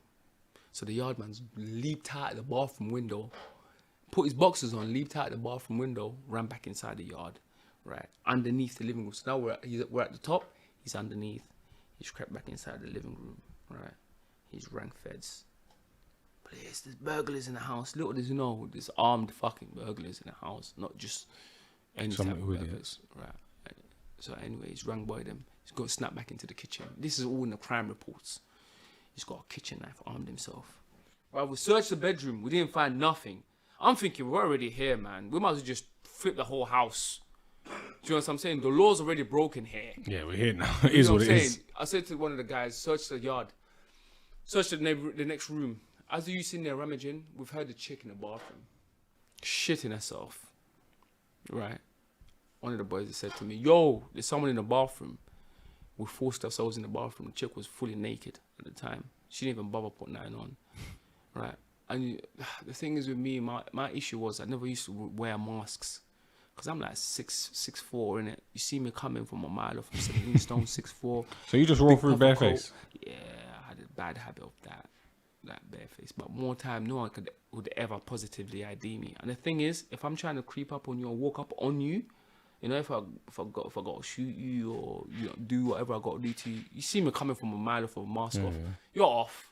You're like, who the hell is that? This is pre-COVID. You see anyone with a mask, you're like, yo, what's going on? Do you know what I'm saying? And I don't like chasing after people. Do you know what I'm saying? So anyway, we're in the yard, right? The woman's in there. We forced ourselves in the bathroom. We've stuck her. Do you know what I'm saying? Forced her into the first bedroom that we're searching. I told her to get on her knees, face the floor. I even told her, don't worry, man. I'm not here for you. I'm not here to hurt you. She was very stubborn, man, trying to put up resistance and that. Forget all that. We're not here for you. Do you understand what I'm saying? I've said to the boys, the boy that was searching the neighbor room, the room next door, I said, go downstairs, bruv. We're here, you might as well search the living room as well. As he's gone downstairs, I'm standing at the top of the stairs. One of the boys is keeping an eye on the girl. The other one's gone downstairs to search. As he's pushed open the door, the yard man's bust the door, screaming, "Bomba!" Right? Waving a knife.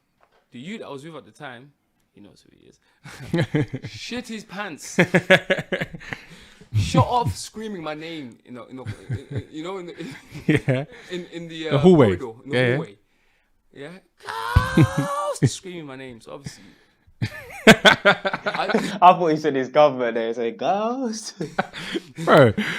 I've already seen the situation. Don't worry. Don't even got to be screaming my name. You know what I'm saying? I'm already on way. Exactly, and it's one of them situations. If we enter the yard, you're my responsibility because I've got the thing on me. Nothing's gonna happen to you. Someone will get opened up in there quickly before anything happens to anyone that I've come with. I would feel bad. Do you screaming my name in a hallway, getting chased by the yard man? Right. So I've leaned over the balcony, and I've squeezed off the shotgun. Right. Praise God. Yeah. Alhamdulillah. Yeah. It's gone through a shelf, because he had a shelf, and it's hit him in the neck. Right. So the shelf took some of the impact out. Yeah. And it still burst his neck. See when you shake a Coke can and you stab a Coke can, what happens after that? It fizzes out. Bro, this dude's neck was fizzing like that.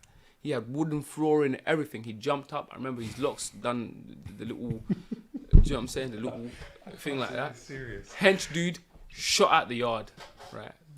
Only in his boxes. The madness is this. Bruv, we've all said, yeah, fuck this. This robbery's gone left. Real quick, you man, let's chip. Run down the stairs. The wooden flooring is covered in blood. The side of the wall is pissed, full of blood. Yeah, this guy's pissing out. Man slipped up on the blood, not me. One of the guys I was with slipped up on the blood, and we've chipped out the yard. As I've jumped in a whip to drive off, I'm driving past the feds that he rang to come to the yard. As though coming to the house to see a naked Jamaican henchman on the side of the road with a knife in his hand. They've nicked him. They've jumped on him. Yeah. Oh, he must have been pissed. They've jumped on him. I've drove past them. Do you understand what I'm saying? And that was prior to me. That's the case that, you know what I'm saying. That stuck. You know what? We're sitting here laughing and busting jokes about it all, but this ain't funny. Like for real, all the people watching. Blood, that's someone's life, blood. What the fuck, man? Someone got shot in their head, shot in their neck in their own yard. It's a lesson to be learned from, man. 100%. It's a lesson to be learned from, because now I'm in the system. You know, we get, in the system it gets physical in there as well. You know, like you always meet, kids that are young, dumb, and full of cum.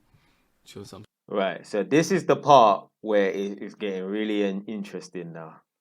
Saying testosterone galore. All they want to do is fight, trying to make a name in there. You know, I've been caught up in a murder. This was like, this was on Sky News. I swear. Yeah, this was on Sky News while I was doing the bid. Bro, let me just fill you in on this, yeah. I'm not going to say too much. Obviously, a man beat the case, but, it's a situation that's popped up where one dude used to have a pack in a can. Them lot used to run through people's rooms and cells and take people's phones. The dude was like 25 stone. Yeah, he was a mean looking dude. He was fat, but he had this little intimidation thing on wraps because he used to rob bear, man. Him and one of his guys just fell out. Do you know what I'm saying? And he tried to do this whole leaning thing on a man.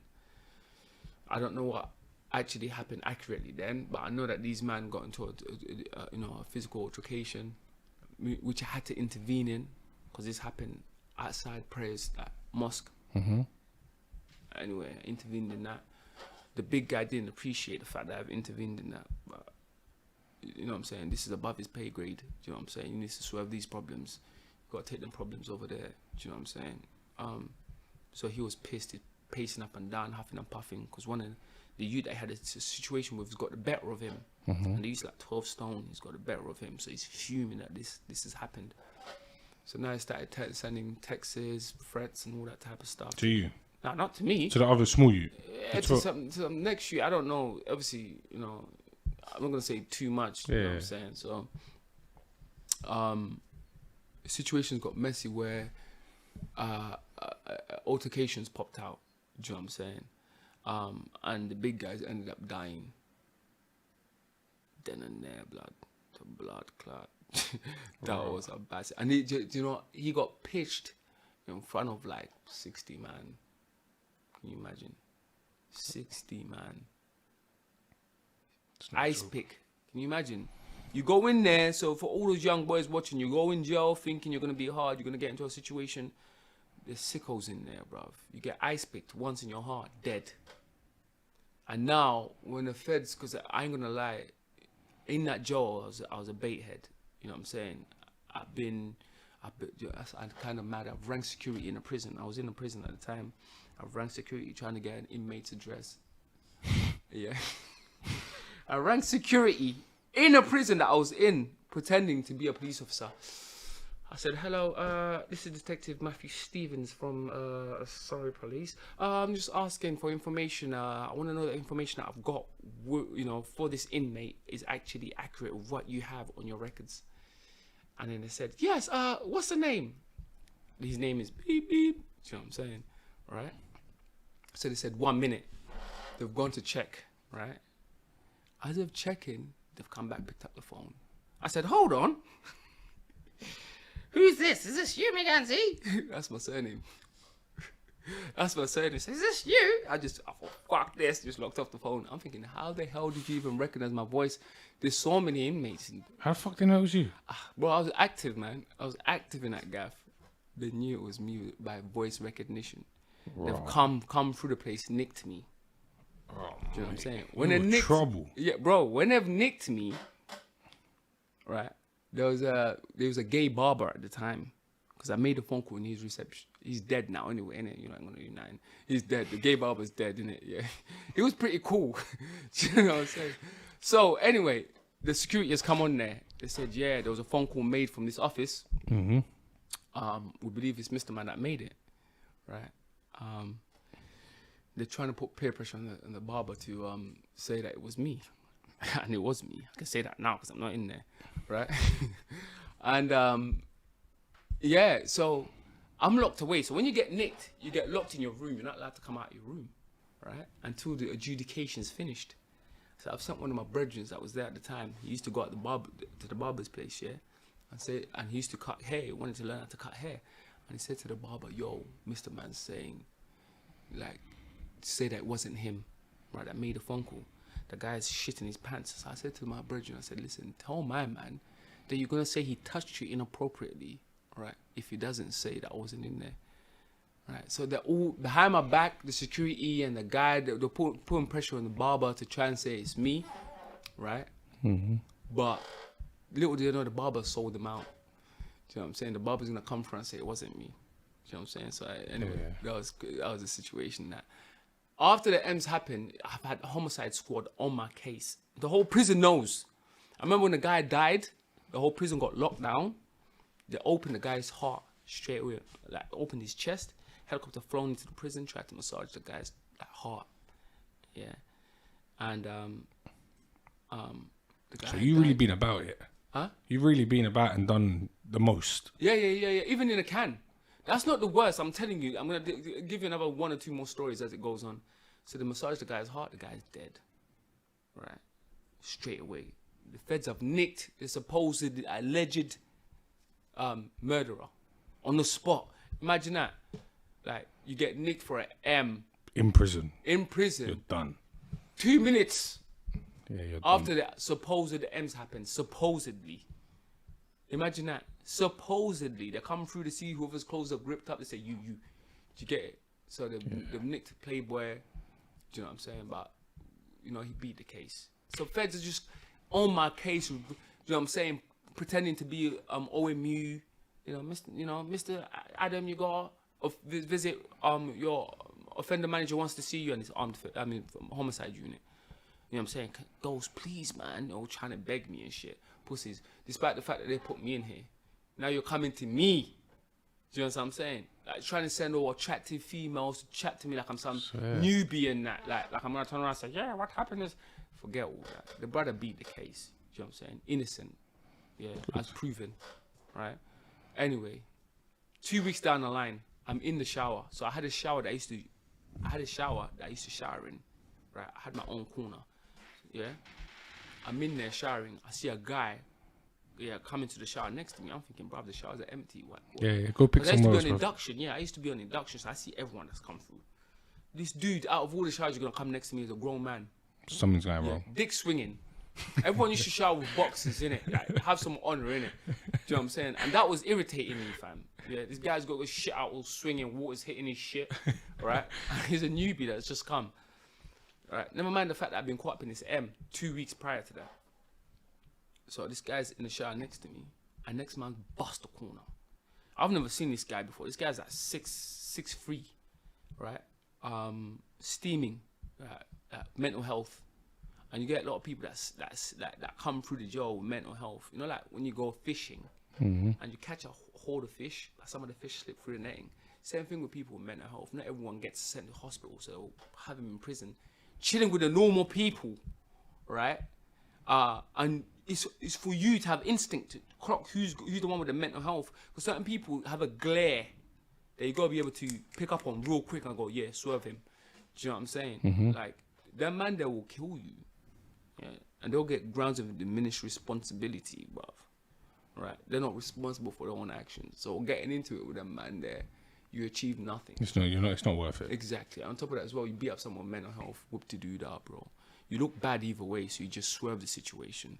A man busts the corner, teardrops on his face, big, woolly hat on, black gloves on, all dressed in black. I'm thinking, how the hell do you even get black clothes? How'd you get that? I'm about to say. You know what I'm saying? Blocking the guy's blocking the exit.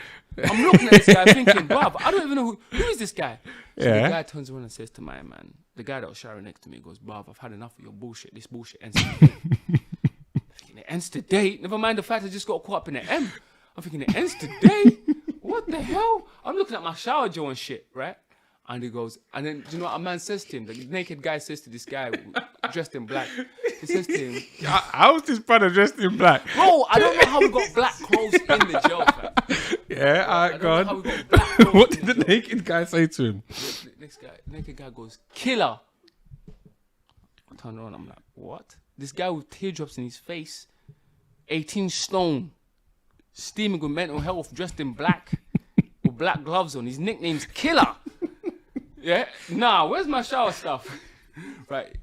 Killer turns around and says to him, and my man turns around and says, Killer, what are you, some batty boy or something, bruv? He goes, bruv, what you follow him into the showers? Killer says, well, guess what? This is the last shower that you're going to have. Bruv, I'm looking for my shower, Joe. I'm thinking, but I'm going to slide past. There's only one exit, and Killer's blocking it. As my man reaches in his pants, bruv, I get my shower shit. I'm getting ready to chip by. I hear, Ghost, help him. Someone in neighboring showers screaming my name to help this guy. I said, later, I don't even know this guy. It's all right. I'm out of here, pinged out, chipped, right? I don't know how my man got out of that situation. He got out of it? Yeah, he got out of that situation. Killer wanted spice in it. You know spice? Yeah, Everyone knows what spice is. Spice was rife at the time. That's what Killer wanted. So I think when Killer produced the knife, my man's ass fell out and he said, yeah, Killer, I got that. Don't worry, please. Did you get it? Anyway, I've been shipped out the jail. The guys beat the M case. Yeah. Got shipped out the jail, right? I got shipped into High Point. I've got into High Point, yeah. Right. There's a hella man that I've been beating up through my sentence, all in High Point. And these men are all hench now, right? They're looking to get their payback. They're calling me out into the yard. I've come out into the yard, but they made it bait. right? I've come out into the yard because I know you guys. I've had you under pressure at a point in your life. Now you've put on weight. You think shit's changed. Anyway, they made it bait. They locked down the prison. They moved me to another part of the prison. They kicked me out that part of the prison for bullying, right? And they've locked down the prison again to bring me back into the prison, right? So they've locked down the wing that they were bringing me onto because I chuck my weight around. If needs be, I'm 18 stone, 17 and a half, 18 stone. You know, I'm 6'4". If I want to misbehave, I know how to use my weight, but I'm very polite at the same time. Do you know what I'm saying? So as they bring me back in, I said to them, I'm not staying in this gaff. You're gonna have to ship me out of this jail. Forget this jail. Do you know what I'm saying? I'm looking to get my decal. I've been in there 7 years at the time, bro. Do you know what I'm saying? I've been caught up in all types of nonsense. They took me up north. I remember I went up north. 4 London boys were gone up north to a jail called Berwyn. Berwyn's the biggest jail in the UK. 3,500 inmates. Northerners, Scousers, Geordies, Manx, Welsh. Do you know what I'm saying? It's a long day. And then you got some London boys up there. They don't even care what colour you are. As soon as they hear from London, it's on. But what happens up there if a London boy beats up a Scouser? It's all against the London boys. Yes. Any London boy they catch on free flow, cause man from the ends beat up some Scouser, it's on tops for you. You're just minding your business, you get jumped. So I've touched down this jail, right? Unbelievable. I'm in there a week, right? We're hiding in the cleaning cupboards. Me and another youth from Southwest London, Henchu. Yeah, his name was P. We're hiding in the cleaning cupboard. Bro, if you won't believe, as I'm in the cleaning cupboard with this guy P, a white guy's coming to the cleaning cupboard with a towel around his neck. Yeah, he's looked at us. He shut the door and he goes, help me. Blood's coming out of his mouth. His throat's open. Like you see the little veins inside his throat, and blood's pouring down his jumper, and it's dark. And I'm thinking, bro, this is a gapy hole. I've looked at him. I said, why? Right? And he goes, help me. Blood's coming out of his mouth. I said, brother, please, man. Well, out of all the places, why would you come to the cleaning cupboard? I said, I've kicked him out of the cleaning cupboard, man. I ain't gonna lie, I felt bad for that. But, bro, you've come into the cleaning cupboard with a towel around your neck. There's 2 black guys in the cleaning cupboard. Now you're leaving with a gaping hole in your neck. The dude saw me in the prison after, because he survived that attack. He owed someone money. They've you know, like a mug. Yeah. They've broken the mug and they've dug it in his throat. And it's opened him, right? He survived, and every time he used to see me on free flow, he would look at me. You know, when I came to you for help, and you turn your back on me. That's one situation I felt guilty on still. Do you know what I'm saying? So that's another situation that's pulled through. So I've been going from jail to jail, getting caught up in all types of nonsense and situations. Let me tell you a mental health story, yeah? You see the man with mental health, yeah? Swerve these man in jail, bro. Do you understand what I'm saying? Like, this is real shit. I was in a jail called Loudham Grange. It's a high security jail. Yeah. Right. The screws in there are absolute dogs. They'll make your life a living misery. They don't care who you are, or how many people you've killed, or how many people you've robbed, how much money you've got. They're just pissed off at life. Do you understand what I'm saying? So they're just there to fuck your shit up, basically. Exactly. There was one guy with mental health in there. Yeah. A white guy, Muslim guy. Mm-hmm. Yeah. He was like 24 stone, right? But you can see when he talks to you, that the lights are on, but there's no one home. Do you understand? So you just keep the conversation short. And the people with mental health, you just keep it moving. I'm very open. So if they come to dialogue with you, I'm see-through. I'm like an open book, you know. And when I talk, it's very clear what I'm saying. There's no room for misinterpretation. I don't need you going back to your room thinking, did he ruminating? Oh, did he say it this way? Or I don't like the way he said. Yeah, I know exactly what you mean. Say that. Did he do this? Do you understand what I'm saying? So one day, this guy, how I knew that this guy was badly affected by mental health, he slit someone's throat in Belmarsh, right? But he was already serving life in prison. The problem is the lifers. Why get in beef with him? He's lying. The guy's throat that he slit had no beef with him. Oh, wow. He thought the guy was IRA, right? The voices in his head told him the guy was IRA. This guy he lined up next to every day to get his food was minding his own business. Next thing, my man's run a blade made out of shit. You know what I mean? You get shapes. Yeah. He's melted the blades into a toothbrush, made a shank. The guy's waiting to get his beans and rice. He's had his throat slit. He's got another life sentence on top of his life sentence. He's come to our wing. He used to smoke cigarette, right? In the open, on the sofas. We're not permitted to smoke on the sofas. We have to smoke in our room. And he'll drink coffee. He doesn't clean. Officers aren't telling him nothing. You understand what I'm saying? You're not fucking. That's how I knew this guy had status. So I swerved this guy because his mental health is steaming, right? So one day we're hearing, my man with the mental health is paging everyone. Because the wing was full of bad boys from everywhere. He's paging everyone.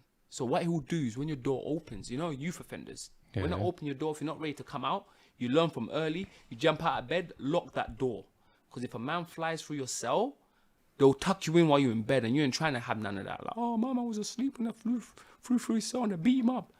Anyway, so you lock your door. But this guy's been making it into people's cells. So people have been waking up with this 25-stone white guy, right, jamming over them with a knife, asking them, yo, what are you saying? So words got about that this is what this guy's doing.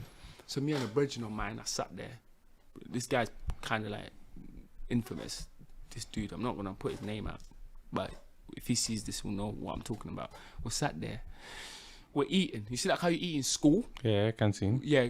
We have to sit outside ourselves and eat on these little desks. Me and my man are chatting about, yo, have you heard the rumors this guy's been paging people in their cells? Right? As I'm there talking to him, the guy stood by his door, down the landing, he can't hear us. I hear, ghost! I'm like, the fuck? I turned around, it's him. He's calling me. And I was just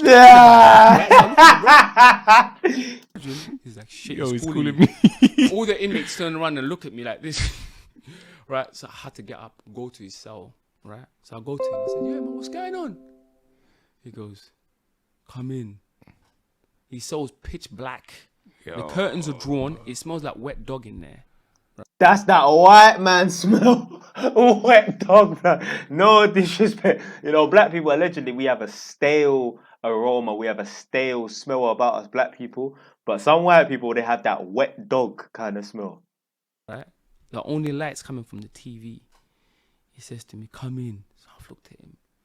I said, yeah, cool. I'm thinking, I ain't got no problems with this guy. There's no way he can dream of anything because I swerved this guy. I've gone in there.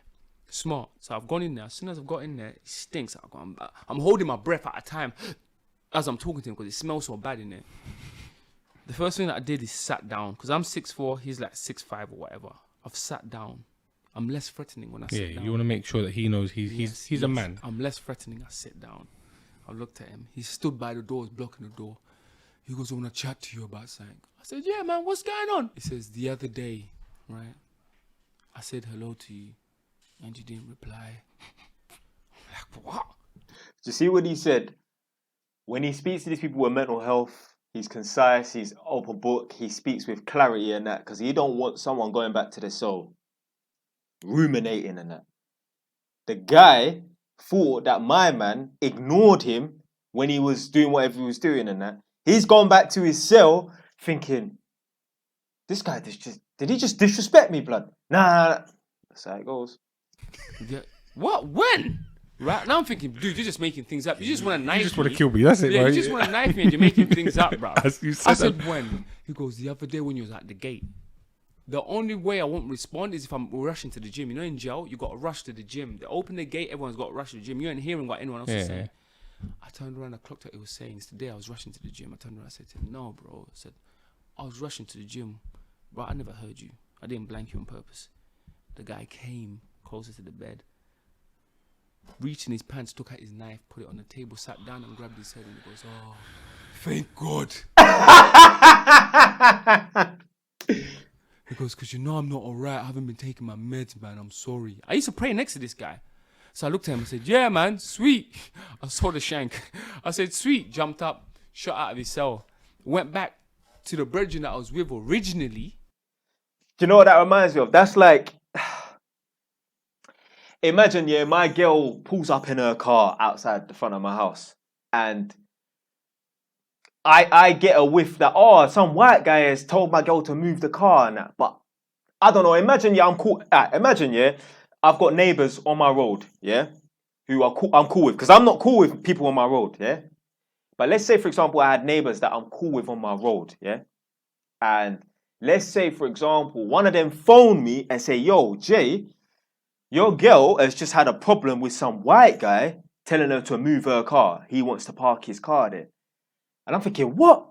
So imagine I can't phone my girl. I phone her phone's off, let's say, innit? And I come flying down here and I think it's, my actual neighbor and that, because he's white and that. I'm going to think to myself, I'm going to go and mash him up. And then I ask him, blood, what's this situation about? You told my girl to move her car. And he's like, blood, that weren't me. I've just arrived now. I don't know what you're talking about. Oh, thank God. Because, when I was coming down, I had to mash up someone, innit? So it's basically like that. Right? Yo, that's a long day, bro. Yes. Oh my gosh. And he said to me, what happened in there? Don't worry. I said to him, bruv, you never guess what? He says, what? Next thing I hear is, Steve! The brethren that I sat with, it's his turn to get paged. Everyone's turned around and looked at him. Mama looked at me like that. All in there. Obviously, he's wiggled his way out of that, innit? It's a situation, it don't make sense. But anyway. Bro. We're here now, bruv. That brother's mad. Yeah, he's mad. He actually went to we've heard of Franklin. He said he wriggled his way out of it. So more than likely, my man said to him, look, man, whatever you need, I'll give it to you. Because he just said it's not a situation that's worth it. Just peel that back. Yeah, he's mad. He went. Said, yeah, man, sweet. I saw the shank. I said, sweet. Jumped up, shot out of his cell, went back to the brethren that I was with originally. Right? Yo, that's a long day, bro. Yes. Oh my gosh. And he said to me, what happened in there? Don't worry. I said to him, bruv, you never guess what? He says, what? Next thing I hear is, Steve! The brethren that I was sat with, it's his turn to get paged. Everyone's turned around and looked at him. Mama looked at me like that. All in there. Obviously, he's wiggled his way out of that, innit? It's a situation, it don't make sense. But anyway.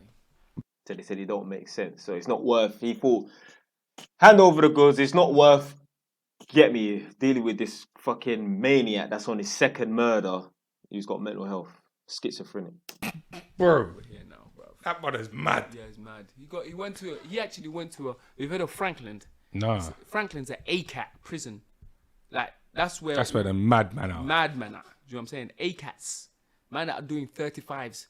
This guy is in a prison within a prison. Do you get it? So Franklin, where people are doing 35s, it's got a unit on it. Where people do courses. Like the serial killers are going into 5-year courses and shit like that. He's in there. That's where he's at, bro. So he's a serious madman. Serious guy, man. Bro, talk to me. I heard about your crazy stories. Yeah. What's going on with you now? You become a good boy? Yeah, right now. Talk to us. Do you know what? Right now, what I'm doing is that I'm working. Right, I've come out. I'm online coaching. I do an online coaching business.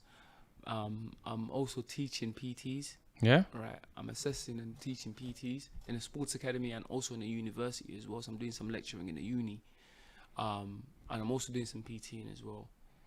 So not all is bad. You know what I'm saying? In my life is a lesson to be learned from. You stopped all that? Yeah. I'm on a mad license, bro. Not because I'm on a mad license, but obviously religion as well. Do you know what I'm saying? Yeah. My religion doesn't run with that. Do you get it? So I've had to switch up my act way before I got out of jail. So alhamdulillah, that's why I don't regret anything that happened. Have you always been Muslim or you reverted in prison? Nah, I reverted. It was for me. I had to read into it for a year before I reverted. But funny enough, my mum's Muslim though. That's right. You know what I'm saying? So she never really preached anything to me. She's one of the Muslims that never really practiced. Not the judge, like yeah. But my biological mum, stepmom really. She didn't practice, so she couldn't teach me anything. She just let us run wild. You get it? So, alhamdulillah for me. That's why I don't regret going in a prison, because for me, it was either prison or death. You get it? So, in that there's growth. You know what I'm saying? Where people see lack of opportunity, I see what can I make out of this bad situation. Do you know what I'm saying? And it's put me on the right path. I read Arabic, I recite Arabic with tajweed. Do you know what I'm saying? Not just that as well. You know what I'm saying? I got, a bit personal now, but I got married. I'm a married man. I'm working. Do you know what I'm saying? I'm a productive member of society now. Well, listen, everyone has to turn their life around at one point. Of course, at one point, yes. Can't be a gangster your whole life. Nah, no way. So, and in that as well, bro, you got to be very fortunate in that game. Do you know what I'm saying? You got to be lucky every day. I mean, you got to be lucky every day. Fizz got to be lucky once, bro. Yeah, that's what I'm saying. You know what I'm saying? It's a sticky game, man. So, for those youths out there, man, you know what I'm saying? Like, glorifying all this type of stuff, man. How much are you really making from what you're doing? and how much years you're looking to sacrifice. Do you know what I'm saying? So, Oh, but listen, it's good to hear you've done it. We sit here, we're laughing about it. It's all well and good, but there's people that obviously, especially people, that guy, for example, who shot him in the neck. he survived. His family are upset. He survived, touch wood, but that's affected him for the rest of his life. But that bro never sleeping. Bro, not just that. I'm in there with guys that are never coming out, bro. Do you know what I'm saying? All these lifers, all they tend to do is tell me that they think about suicide. But yo, let me tell you something. Committing suicide, you gotta have balls, man. Do you understand what I'm saying? Like, these men think about killing themselves every day because at 30, you don't do the 30 rides you, bro. Do you know what I'm saying? There is no second chances. If you get caught for, you know what I'm saying, for serious crimes, there's capital punishment type of crimes, you get life sentence. And no second. It's not a joke as well. It's a law. Listen, 10 years behind the door ain't no joke anyway. Like people, listen, one day behind the door is long enough. Yeah, 100%. 10 years, that's a long stretch, and that can change someone for the rest of their life. Yeah, 100%. Look at How old are you now?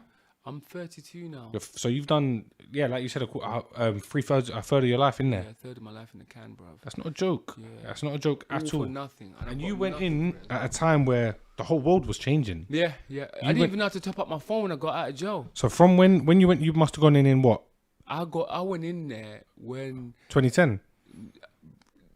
2011. 2011 to 2020. To 2020, 2021. That is when, like, 2019 to 2021 is when the whole world changed, basically. COVID, and there's no cash around. But you ain't having man have 300 bags in their yard now. No way. No way. Oh, hey, tell a lie. I had a man, inmates run up in a prison, try to extort 300 bags out of someone. You know? Not even inmates. Man on road run up in a jail that was run up in a jail. What? What the fuck? Is that even possible, blood? Into the jail. Into the jail. But what kind of prisons you in? No, this is a DCAT. They run up in so DCAT's open jail. a DCAT to extort man for 300k. Raw. That's hilarious. That's when your shit's bad. Fam. That's a story for another podcast. That's for part 2. Yeah. Because you know what, real talks, there's going to be a lot of man that want part 2.